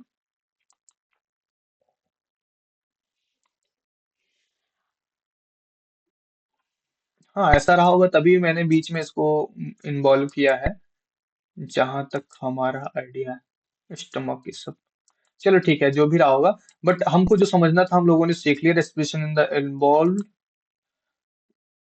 okay, leave it, बीच में आ गया, आना नहीं चाहिए था, चलो ठीक है, कोई नहीं। तो बेसिकली हम ट्रांसपोर्टेशन की बात कर रहे थे, ट्रांसपोर्टेशन ऑफ द ह्यूमन और transportation of the any plant, दोनों हमने सीख लिया एक ही साथ। ठीक है, कोई दिक्कत नहीं, ट्रांसपोर्टेशन की बात करनी ही थी हमको, बेसिकली दोनों का करना था। ट्रांसपोर्टेशन इन ह्यूमन, अच्छा हाँ, यहाँ पे हेडिंग हम लोगों ने अलग किया है, देखो ये फंक्शन ऑफ द, यहाँ पे क्या, circulatory system, human being, transportation in the plant, human being like other muscular organ, मतलब यहाँ ट्रांसपोर्टेशन की हेडिंग में हमने दोनों का डिस्कस किया है। ठीक है, कोई दिक्कत नहीं, सही है, सीक्वेंस में है। तो ट्रांसपोर्टेशन इन द ह्यूमन हम लोगों ने पढ़ लिया, और ट्रांसपोर्टेशन इन द प्लांट हम लोगों ने पढ़ लिया। अब हम बात करते हैं एक्सप्रेशन इन ह्यूमन, ना यहाँ पे इन ह्यूमन होना चाहिए, in human. Human excretory system is create in plant, क्या बोला गया? अब यहाँ पे देखो दोनों चीजें हैं, human excretory system, expression in the plant, दोनों के बारे में बात हो रही है। ठीक है, दैट मीन ये कॉमन कॉमन टॉपिक है, एक्सप्रेशन। अब हमको ह्यूमन बीइंग में भी डिस्कस करना है और प्लांट में भी डिस्कस करना है, जैसे अभी अभी तक हमने डिस्कस किया transportation system in the human और transportation system in the plant. लेकिन एक चीज और ध्यान रखना, transportation system in the human, transportation system in the plant, इनके बीच में एक ब्रीफ डिफरेंस या कॉमन डिफरेंस आपसे पूछा जा सकता है क्वेश्चन में, एग्जाम में। दोनों में कॉमन डिफरेंसेस क्या है, ये या क्या डिफरेंसेस हैं, ये भी आपसे क्वेश्चन पूछे जा सकते हैं कि transportation of the human and the animals में डिफरेंस आपको जनरेट करना है। बहरहाल उसके बारे में आपको मैंने दोनों थ्योरी दे दी है, आप उसको कंबाइन करोगे। ओके, एक्सप्रेशन की बात करते हैं। ह्यूमन में क्या होता है? Removal of the harmful waste from the body is called the excretion. तो बॉडी में जो भी हार्मफुल वेस्ट होते हैं उसको निकालने का प्रोसेस हमारा क्या कहलाता है? एक्सप्रेशन कहलाता है। Many waste of the produce during the various metabolic activities, बहुत सारे वेस्ट जो होते हैं during the many many bases are the produced during various metabolic activities। metabolic activities जो भी हो रही थी उसमें बहुत सारे वेस्ट क्या होते हैं? प्रोड्यूस हो जाते हैं। these need to be removed, इनको बाहर करने की जरूरत होती, जरूरी होता है in time, because their accumulation in body can be harmful and even lethal from the organism। मतलब क्या है कि बहुत जरूरी होता है इनको टाइम के साथ रिमूव कर देना, अदरवाइज ये क्या करते हैं हमारी बॉडी बॉडी में हार्मफुल या बॉडी के लिए हार्मफुल होते हैं। accumulation in the body can be harmful, ये हार्मफुल हो सकता है, ये हमको हार्म कर सकता है। Clear now? यहां तक कोई इशू, यहां तक कोई प्रॉब्लम? चलिए ठीक है। तो next point, human excretory system. Human excretory system क्या क्या है? The human excretory system is compose of the pair of kidney. ये डिपेंड किस पे करता है? किडनी पे डिपेंड करता है। ह्यूमन एक्सक्रीटरी सिस्टम किस पे डिपेंड करता है? किडनी पे डिपेंड करता है। अ ट्यूब, हाँ, अ ट्यूब कार्ड अल्टर, एक ट्यूब जो होता है उसको हम क्या बोलते हैं? अल्टर बोलते हैं। Come out of each kidney and goes to the urinary bladder. ये क्या होता है? ये हमारा ब्लैक पार्ट जो है ये हमारा किडनी होता है। ये जो यहाँ से एक लाइन निकल के आई है इसको हम क्या बोलते हैं? यूटर होता है, यूटर होता है। यूरेटर क्या होता है? यूरेटर यहाँ किडनी से अटैच्ड होता है और जाके कहाँ होता है? यूरिनरी ब्लैडर में, यूरिनरी ब्लैडर में कनेक्ट होता है। तो सारा जितना भी यूरिन बनता है सब जाके कहाँ पे? यूरिनरी ब्लैडर में इकट्ठा होता है। फिर यूरेथा के थ्रू क्या होता है? यूरेथा के थ्रू क्या होता है? रिलीज हो जाता है। तो urine is collected in the urinary bladder. जो यूरिन बनता है वो सब कहाँ कलेक्ट होता है? यूरिनरी ब्लैडर में कलेक्ट हो जाता है। From where it is expelled out through the urethra as and when required. जब रिक्वायर्ड मतलब जब ये फुल हो जाता है या फुल के नियर अबाउट हो जाता है तो हमारी बॉडी बॉडी का जो सेंस ऑर्गन्स है वो क्या करते हैं? हमारे ब्रेन को इन्फॉर्म करते हैं। ब्रेन क्या करता है? इसको रिलीज करने की इंफॉर्मेशन हमारी बॉडी को प्रोवाइड करता है, जिसको हम क्या करते हैं? यूरेथ्रा के थ्रू रिमूव कर देते हैं, रिलीज कर देते हैं। तो ठीक है। तो ह्यूमन एक्सक्रीटरी सिस्टम में अपना इतना ही प्रोसेस है। किडनी, यूरेटर और आपका यूरिनरी ब्लैडर, इसको इरेज करके थोड़ा सा साफ हो जाएगा, यूरिनरी ब्लैडर हो जाएगा और यूरेथ्रा। तो ये हमारे प्रोसेस है। क्लियर ना? ओके। तो excretory system of the human being includes, क्या क्या इंक्लूड होता है? अभी मैंने बताया किडनी इंक्लूड होता है, यूरिनरी ब्लैडर इंक्लूड होता है, pair of the ureter include होता है, यूरेथ्रा इंक्लूड होता है। देखो यहाँ पे क्या होता है? पेयर ऑफ किडनी, एक पेयर किडनी का है, एक पेयर यूरेटर यूरेटर का है और यूरिनरी ब्लैडर सिंगल होता है, यूरेथ्रा सिंगल होता है। तो वही चीज यहाँ पे दिया गया, pair of kidney, urinary bladder, pair of the ureter और यूरेटा। अब किडनी के बारे में अगर हम बात करें तो kidney is a beam shaped organ which lies near the vertebral column in the abdominal cavity।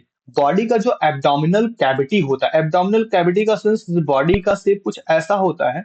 तो एब्डोमिनल कैविटी जो होती है, जैसे बॉडी का शेप कुछ ऐसा, तो एब्डोमिनल कैविटी जो होती है ये चेस्ट के इस पार्ट, मतलब मान लो ये सेंटर पॉइंट है बॉडी का, चेस्ट के इस पार्ट के पास एब्डोमिनल कैविटी हो रही होती है। तो इसी जगह पे एब्डोमिनल कैविटी के पास पे यहाँ पे क्या होता है? हमारा किडनी रहता है। The kidney is composed of many filtering unit. Kidney क्या होता है? बहुत सारी फिल्टरिंग यूनिट से यूनिट कंपोज होता है। कॉल्ड द नेफ्रॉन्स, जिसको हम क्या बोलते हैं? नेफ्रॉन्स बोलते हैं। Nephrons is called the function of the unit of kidney. Nephrons को क्या बोलते हैं? Nephrons is called the functional unit of kidney. Nephrons को हम बोलते हैं functional unit of kidney. One mark का क्वेश्चन है, कई बार पूछा गया, what is the functional unit of the kidney, उसको हम क्या बोलते हैं? नेफ्रॉन बोलते हैं। ठीक है। वन मार्क्स का क्वेश्चन ही पूछा जा चुका और कई बार पूछा जा चुका है। नेफ्रॉन क्या होता है? नेफ्रॉन क्या होता है? Functional unit of kidney. ठीक है। या फिर इसमें क्या बोलते हैं? Kidney is compose of the many filtering unit. बहुत सारी फिल्टरिंग यूनिट्स जो होती है उसको हम क्या बोलते हैं? नेफ्रॉन बोलते हैं। मतलब आपका इस टाइप से भी पूछ सकता है और इस टाइप से भी पूछ सकता है। फंक्शनल यूनिट ऑफ किडनी क्या होता है? नेफ्रॉन होता है। Compose of the many filtering units, बहुत सारी फिल्टरिंग यूनिट्स को जो कंपोज करता है उसको क्या बोलते हैं? नेफ्रॉन्स बोलते हैं। Clear now? Okay. Next point पे आते हैं, नेफ्रॉन्स क्या है। नेफ्रॉन्स के बारे में पूरी इंफॉर्मेशन लेते हैं। नेफ्रॉन्स के क्वेश्चन पूछे जा चुके हैं, तो नेफ्रॉन्स का थोड़ा सा जानकारी इकट्ठा कर लेते हैं ताकि यहां से क्वेश्चन अगर बने तो हम उसको कंडक्ट कर सकें। नेफ्रॉन्स क्या है? It is the compose of the a tangled mess of tube and the filtering part called the glomerulus. क्या बोला गया? It is compose of the tangled mess. ये क्या होता है? टैंगल्ड मेस के द्वारा compose of the tube, of tube and the filtering part. और क्या होता है? कहां से? फिल्टरिंग पार्ट से. इसको क्या बोलते हैं? ग्लोमरस बोलते हैं. The glomerulus is the network of the blood capillaries. Network glomerulus क्या होता है? Network of blood capillaries to which renal artery is attached. जहां पे क्या होता है? रीनल आर्टरी, आर्टरी अटैच्ड होता है. रीनल आर्टरी कहाँ अटैच होता है? ग्लैमरस पे. Glamorous is the network of the blood capillaries. क्या होता है? ब्लड कैपिलरीज का नेटवर्क होता है जिस जगह पर रीनल आर्टरी अटैच होता है. तो 1 मार्क्स यहां से बन सकते हैं. The artery which take blood to the glomerulus.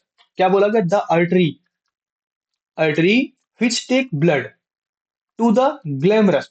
बोला गया जो आर्टरी है which take blood the glamorous से ब्लड देता है is called the afferent afferent arteriole, and one receiving blood from the glamorous called the efferent arteriole.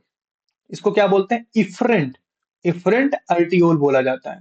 देखो नाम बहुत अच्छे से याद रखना है आपको सारी चीजों का ना.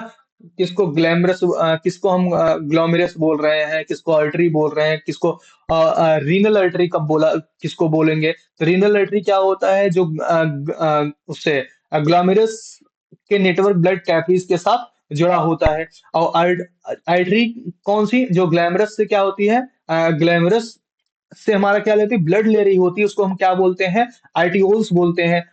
और जो arterioles, one receiving the blood form of the glomerulus, और जो ब्लड फॉर्म को कहां से? ग्लैमर से कंटेन करता है, उसको क्या बोलते हैं? इफरेंट आर्टियोल्स बोलते हैं. क्या बोलते हैं? इफरेंट आर्टियोल्स बोल रहे हैं. ओके. तो दो glamorous is the enclose in the capsule like the portion. एक कहाँ इनक्लोज होता है? कैप्सूल लाइक का पोर्शन. ये देखो, ये कैप्सूल लाइक का पोर्शन है. यहाँ पे क्या होता है? इनक्लोज होता है. Called the Bowman's capsule. उसको क्या बोलते हैं? वॉमेंस कैप्सूल बोलते हैं. इसको हम क्या बोलते हैं? वॉमेंस कैप्सूल. पूरे, हाँ, इस पूरे स्ट्रक्चर को हम क्या बोलते हैं? वॉमेंस कैप्सूल्स बोलते हैं. The Bowman's capsules extend into the fine tube. ये क्या होता है? एक्सटेंड होता है एक फाइन ट्यूब के फॉर्म में. देखो ट्यूब के फॉर्म में हुआ है. Extend into fine tube which highly coiled, जो कि हाईली कोलाइड होता है. Clear. Tube from various nephrons, tubes from various nephrons converge into the collecting duct, converge into the collecting duct which finally goes to the ureter. वो कहाँ चले जाते हैं? Ureter में चले जाते हैं. जैसे देखो यहां से ये पूरा का पूरा इस प्रोसेस से ऐसे घूमते टहलते कहाँ पहुंच जाएंगे? कलेक्टिंग, कलेक्टिंग डक्ट, डक्ट के फॉर्म में कलेक्ट होंगे, which finally goes to the ureter. वो कहाँ पहुंच जाएंगे? यूरेटर में पहुंच जाते हैं. क्लियर ना? तो नेफ्रॉन के बारे में समझ में आए. यहाँ से क्वेश्चन आने के चांसेस हैं. तो ये इस ईयर के लिए नया टॉपिक्स हो सकता है, तो इसको थोड़ा सा ध्यान दे देना. चलिए नेक्स्ट पॉइंट पे हम आते हैं. Urine formation in the kidney. Kidney में यूरिन का फॉर्मेशन कैसे हो रहा होता है उसके बारे में डिस्कस करते हैं. The urine formation involve 3 step. कितने स्टेप इन्वॉल्व होते हैं? 3. पहला, दूसरा और तीसरा. पहला हमारा कहता है ग्लोमेरुलर फिल्ट्रेशन. ग्लोमेरुल अभी मैंने पीछे पढ़ा, थोड़ा सा ग्लोमेरस पढ़ा वहां पे. Glomerular filtration nitrogenous based, nitrogenous based glucose, water, immuno acid filter from the blood into the Wamens capsule of the nephron. सबसे पहला काम क्या होता है? ग्लैमरल फिल्ट्रेशन होता है, जिसमें क्या होता है? नाइट्रोजनियस बेस्ड, जो नाइट्रोजन से रिलेटेड बेस्ड होते हैं, क्योंकि हम सांस लेते हैं तो इसमें भी हमारे एटमॉस्फेयर में मैक्सिमम आप जो गैस है क्या है? नाइट्रोजन है ना. और नाइट्रोजन गैस क्या होती है? हमारे बॉडी के अंदर में जाती है. ग्लूकोज हम क्या करते हैं? फूड से ले रहे होते हैं. तो क्या भाई, बोतल कैसे गिर गया? 1 minute, just a bit. Water bottle गिर गया भाई.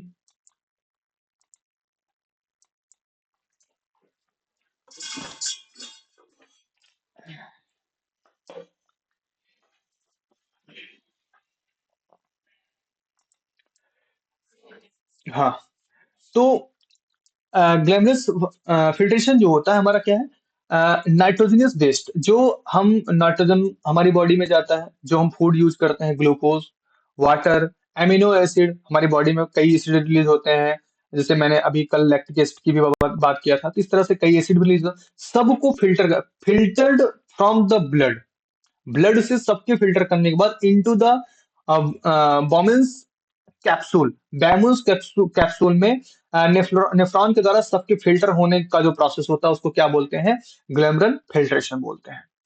सेकेंड पॉइंट हमारा क्या है, टैबुलर, एक मिनट डिस्प्ले बड़ा कर लें, बहुत दूर से दिखा, हाँ, टैबुलर रेस्पिरेशन, सॉरी, रिबोर रिब्सॉर्पेशन, इसको सही से लिखना चाहिए भाई, गलत लिखे हो, रिब्सॉर्बिशन है, गैप होता है, अच्छा ये लोग भी उल्टा पुल्टा टाइप कर देते हैं, ठीक है, रीअब्जॉर्बेशन है, उसमें थोड़ा सा गैप होना चाहिए बीच में, रीअब्जॉर्बेशन में, हाँ।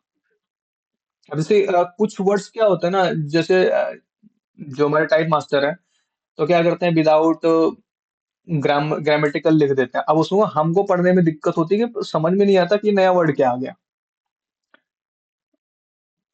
तो ये ठीक है, चलो ध्यान देते हैं।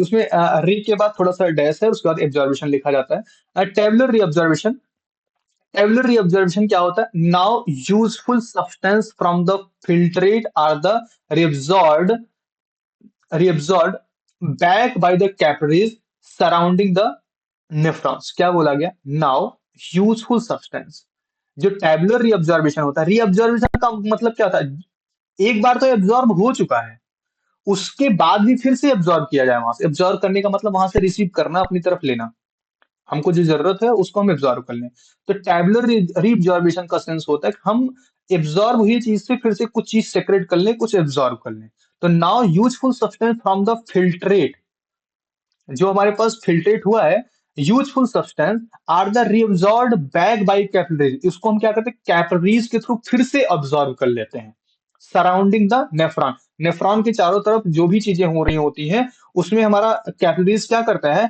जो भी यूज की चीजें होती हैं, जो यूज के मिनरल्स होते हैं, नाइट्रोजन हो गया, ग्लूकोज हो गया, वाटर हो गया, अमीनो एसिड हो गया, लैक्टिक एसिड, जो भी चीजें हमारी बॉडी की रिक्वायरमेंट होती हैं, कैपिलरीज क्या करते हैं, वो नेफ्रॉन के सराउंडिंग से क्या करते हैं, उसको फिर से एब्जॉर्ब कर लेते हैं, इसी को हम क्या बोलते हैं, टैबुलर रीअब्जॉर्बेशन बोलते हैं। ओके, अगला हमारा क्या है, सेक्रेशन, सेक्रेशन क्या होता है, extra water, salt secreted into the tubule, which is the open into the collecting duct and then into the ureter। अब देखो, सेक्रेशन में हमने पढ़ा एक्स्ट्रा वाटर एंड सॉल्ट, अगर आपको याद हो तो हम लार्ज इंटेस्टाइन की जब बात कर रहे थे, बहरहाल यहाँ पे तो हम बात किसकी कर रहे हैं, यूरिन फॉर्मेशन की बात कर रहे हैं, तो वहां पे तो हमारे क्या बोलते हैं, डाइजेस्टिव सिस्टम की बात हो रही थी, तो डाइजेस्टिव सिस्टम में भी क्या प्रोसेस, ऐसा प्रोसेस था कि सारा एनर्जी एब्जॉर्ब होने के बाद जो हमारा फूड, अनडाइजेस्टेड फूड क्या होता था, लार्ज इंटेस्टाइन में आता था, तो लार्ज इंटेस्टाइन में मेन वर्क क्या होता था, वहां से वाटर और सॉल्ट को हम एब्जॉर्ब कर लेती है हमारी body, requirement of water and salt को हमारी बॉडी क्या करती है, एब्जॉर्ब कर लेती थी, तो वही सेम सिचुएशन जब हमारा यूरिन फॉर्मेशन हो रहा होता है, तो क्या होता है, हमारी बॉडी क्या करती है, एक्स्ट्रा वाटर और सॉल्ट, जो वाटर में सॉल्ट मिक्स होते हैं और जो कुछ वाटर हमको जरूरत होती है, extra water and salt are the secreted into the tubule which is the open up in the collecting duct, जो कलेक्टिंग डक्ट होता है, सबसे पहले कलेक्टिंग डक्ट होगा, उसके बाद हमारा कहाँ जाता है,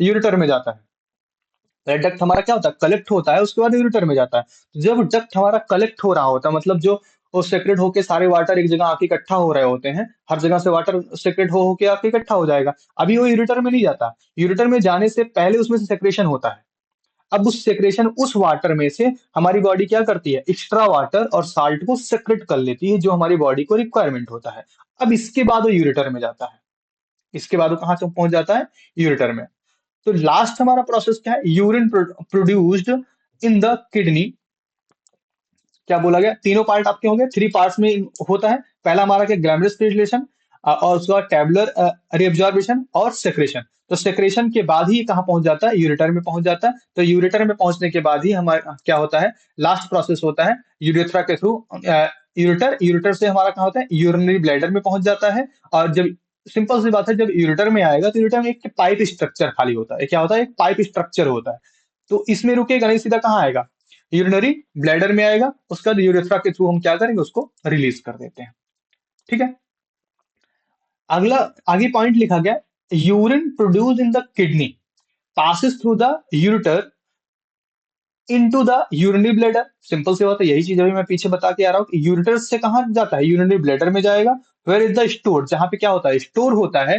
until it is release through the urethra, जब तक ये क्या बोलते हैं, यूरेथ्रा से रिलीज नहीं होता तब तक वहां पे स्टोर्ड रहता है। The purpose of the making urine is filtered out based product from the blood, that is urea which is the produced in in the liver. अब देखो, कई बार पूछ लिया जाता है कि हमारा यूरिन फॉर्म करने का या यूरिन को फिल्टर करने का, ये सारी चीजें का क्या यूज है। तो basic purpose of the making urine, urine का बेसिक पर्पज क्या होता है, is a filter out based, ये क्या होता है, फिल्टर करता है out, filter out based product from the blood, जो कि ब्लड के द्वारा हमको मिलता है। ब्लड में जो डस्ट होते हैं, जो वेस्ट होते हैं, उनको फिल्टर करने का काम होता है। Urea which is the produced in the liver, और हमारा लीवर जो होता है यूरिया प्रोड्यूस कर रहा होता है। हमारा लीवर क्या कर रहा होता है, यूरिया प्रोड्यूस कर रहा होता है। तो हम क्या करते हैं, उसको भी फिल्टर करते हैं। तो देखो, कभी कभी क्या होता है, हम डॉक्टर से हमारी बॉडी में या पैरों में पेन होता है, तो हम जाके डॉक्टर से डिस्कस करते हैं, तो बोलते हैं कि आप क्या करना है, आपको यूरिक एसिड टेस्ट कराना है। तो बॉडी में यूरिक एसिड इंक्रीज करने से पैरों में पेन, ये सारी सारी सारी चीजें हो जाती हैं। घुटनों के नीचे मसल्स में पेन हो जाता है, तो ये सारी चीजें। तो यूरिक एसिड टेस्ट कराते हैं डॉक्टर। तो यूरिक एसिड क्या होता है, जब यूरिया हमारी बॉडी में ज्यादा हो जाता है, तो वो क्या होता है, यूरिक एसिड का फॉर्म कर रहा होता है। ठीक है, रिएक्शन करके यूरिक एसिड बना रहा होता है। यूरिक एसिड जब ज्यादा हो जाता है तो बहुत सारी प्रॉब्लम्स हमारी बॉडी में क्रिएट होती हैं। और रीजन क्या है कि लीवर हमारा कंटिन्यू यूरिया जनरेट कर रहा होता है। लीवर हमारा क्या होता है, कंटिन्यू यूरिया जनरेट कर रहा था। यूरिया जनरेट करने का बेसिक रीजन अगर बताऊं तो जो हम ब्रीदिंग करते हैं, ब्रीदिंग में क्या होती है, नाइट्रोजन की मात्रा जा रही होती है। नाइट्रोजन के पार्टिकल्स जा रहे होते हैं। तो नाइट्रोजन के पार्टिकल जो जा रहे होते हैं, उसके रिएक्शन से हमारे बॉडी में यूरिया जनरेट हो रहा होता है। अगर आपको पता हो तो केमिकल फर्टिलाइजर में हम लोग यूरिया खेत में यूज करते हैं। पता है कि नहीं पता है, बोलो भाई। केमिकल फर्टिलाइजर के फॉर्म में हम क्या करते हैं, यूरिया को खेत में यूज करते हैं, फील्ड्स में यूज करते हैं, अपने अपने प्लांट्स को अच्छे अच्छे से ग्रो करने के लिए। तो वही यूरिया हमारा कौन बना रहा होता है, हमारा लीवर बना रहा होता है। वही सेम यूरिया हमारा लीवर फॉर्म कर रहा होता है। हम इन सारी चीजों को फिल्टर करने के लिए हमारी बॉडी क्या करती है, यूरिन फॉर्म करती है। ठीक है। चलिए, नेक्स्ट पॉइंट पे आते हैं। अगला पॉइंट हमारा क्या है, हेमोडायलिसिस। हेमोडायलिसिस क्या होता है, डायलिसिस बोल सकते हैं, डायलिसिस बोल सकते हैं, उसे डायलिसिस बोला जाता है। Hemodialysis, the process of the purifying blood. देखो, ये 1 मार्क्स में बहुत बार पूछा गया, एक बार नहीं, बहुत बार ना। हेमोडायलिसिस क्या होता है, the process of the purifying blood by the artificial kidney ना। Artificial kidney, it is the mean for the kidney failure patient. जो क्या होता है, हेमोडायलिसिस होता है वो प्यूरिफाइंग ऑफ द ब्लड, मतलब ऐसा प्रोसेस जिससे ब्लड का प्यूरिफिकेशन क्या होता है, आर्टिफिशियल किडनी के द्वारा किया जाता है। किसके द्वारा किया जाता है, आर्टिफिशियल किडनी के द्वारा। It is the mean to the kidney failure patient, जो किडनी फेलियर पेशेंट होते हैं, बोला जाता है ना उनका डायलिसिस होना है। बहुत बार ये सारी चीजें सुनने में आती हैं। आज के टाइम में जनरल हो गई, किडनी फेलियर हो गया, हार्ट हार्ट अटैक हो गया, ये सारी चीजें जनरल चीजें हो गई। पहले के टाइम में बहुत बड़ा डिजीज था ये, आज के टाइम में जनरल डिजीजेस हो गए हैं, कि किसी का किडनी फेल हो जाना बहुत बड़ी बात नहीं हो रही है।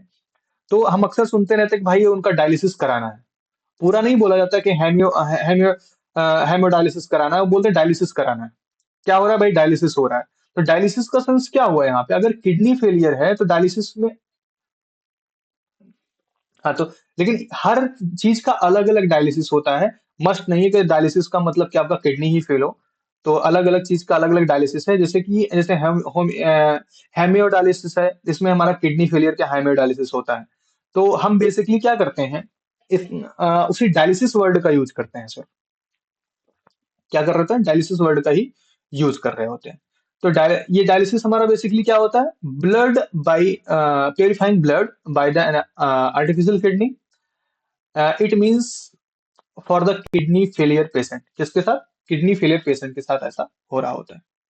ओके, चलो, तो ह्यूमन में हो गया एक्सकर्शन। अब हम बात करते हैं expression in plant. Expression in plant में बात करते हैं। आई थिंक जहां तक है इसके बाद दो तीन टॉपिक और होंगे हमारे पास, हो सकता है कल खत्म हो जाए chapter. Expression in the plant, expression in the plant में, एक मिनट मैं देख लेता हूँ, टॉपिक अगर बड़ा हो तो इसको हम कल स्टार्ट करते हैं। Nutrition in the plant, autotrophs, heterotrophs, carbon dioxide, हाँ, न्यूट्रिशन। चलो, एक्सप्रेशन इन द प्लांट एक छोटा सा टॉपिक है, इसको हम डिस्कस कर लेते हैं, इसके बाद आज की क्लास हम लोग क्लोज करेंगे। कितने बजे तक की क्लास थी?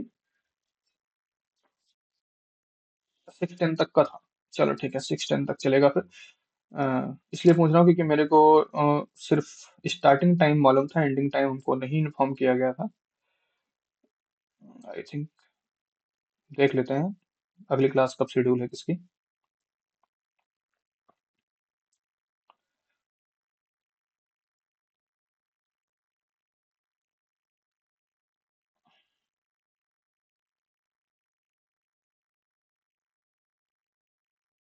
अच्छा ठीक है, 6:10 पे आपकी क्लास छोड़नी है, 6:15 से नेक्स्ट क्लास शेड्यूल्ड है। ओके ठीक है,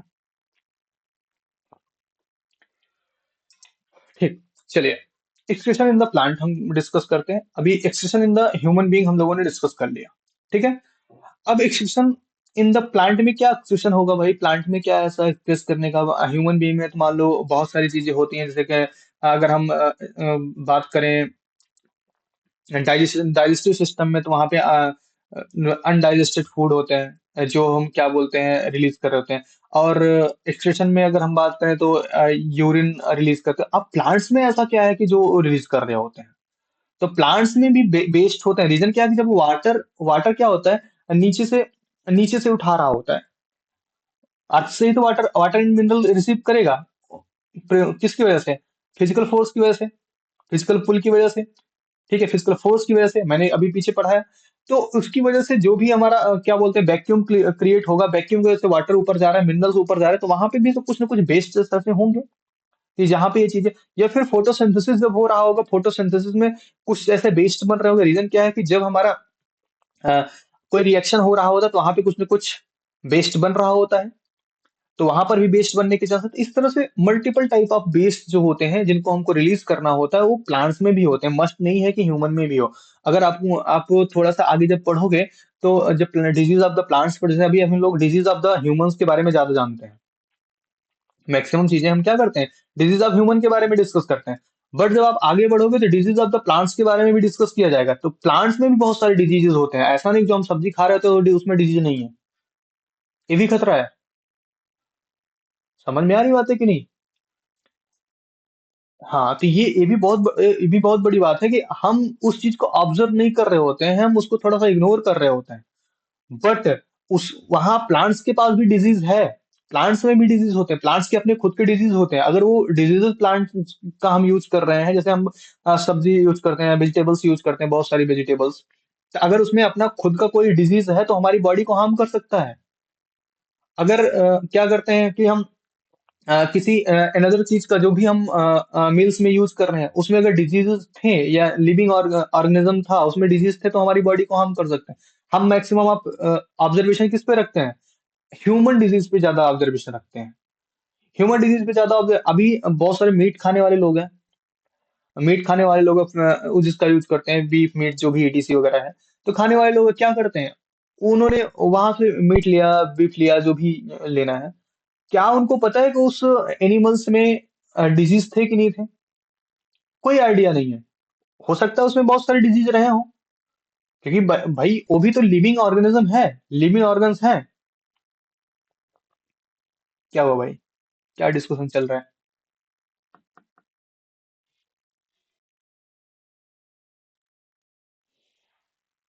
तो मैं इधर पढ़ा रहा हूँ, आप लोग डिस्कस कर रहे हो, तो क्या मीनिंग क्या निकलेगा?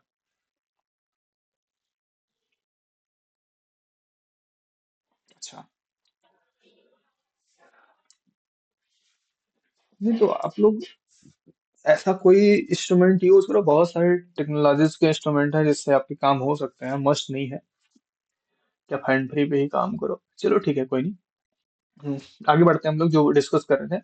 तो जैसे हम बात करते हैं excretion of in the plant. Excretion in the plant का मेन जैसे हमारी बॉडी में पर्पज होता है कि हम अनवांटेड वेस्ट को हम क्या कर रिलीज कर दें ना। तो उसी तरह प्लांट्स में भी होता है, प्लांट्स के पास भी डिजीज होते हैं, प्लांट्स के पास भी वेस्ट होते हैं, अनवांटेड वेस्ट होते हैं, अनयूज्ड वेस्ट होते हैं ना, जिसको प्लांट रिलीज करता है। बहुत बार हम क्या करते हैं, ऐसी गलती कर रहे होते हैं कि हम लगातार किसी एक ही वेजिटेबल को, किसी एक ही फ्रूट्स को लगातार खाए जा रहे होते हैं, खाए जा रहे होते हैं, बाद में वो डिजीज का फॉर्मेशन हो जाता है।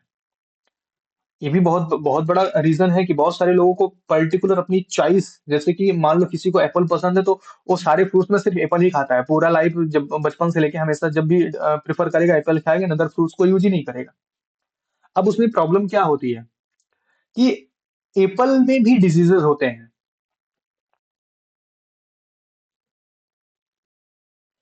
नहीं, मस्ट तो नहीं है। हाँ, लेकिन थोड़े से केमिकल रिएक्शन उसके फास्ट होते हैं, तो इसलिए पॉइजनस हो जाते हैं।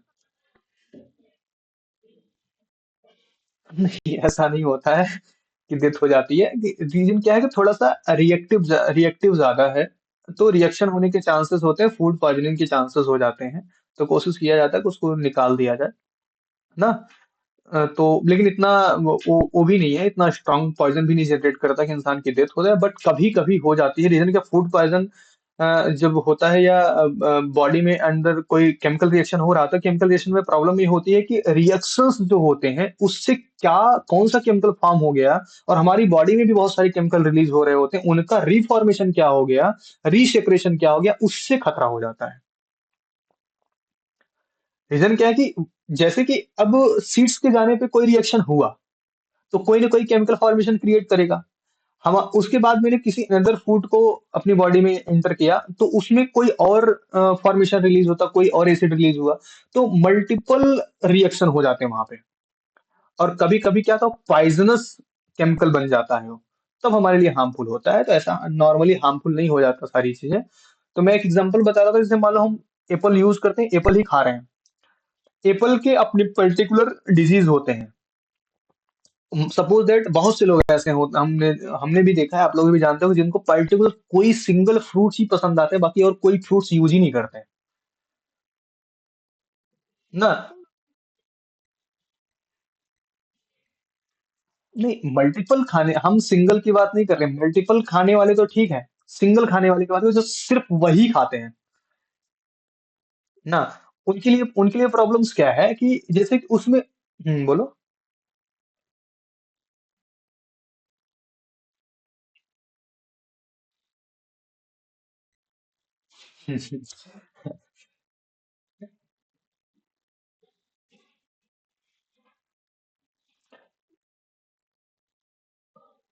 मन हो गया।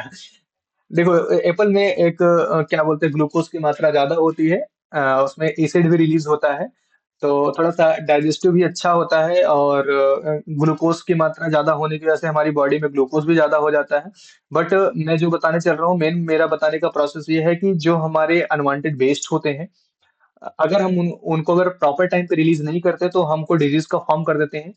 जैसे हम, अब मैंने एग्जांपल लिया था एप्पल्स का, एप्पल अगर हम कंटिन्यू खा रहे हैं, तो एप्पल में क्या प्रॉब्लम, उसके अपने पर्टिकुलर डिजीज होते हैं, और हम किसी फ्रूट्स का यूज नहीं कर रहे होते, तो वो सारे डिजीज थोड़े थोड़े थोड़े थोड़े हमारी ह्यूमन बीइंग में शिफ्ट होते रहते हैं।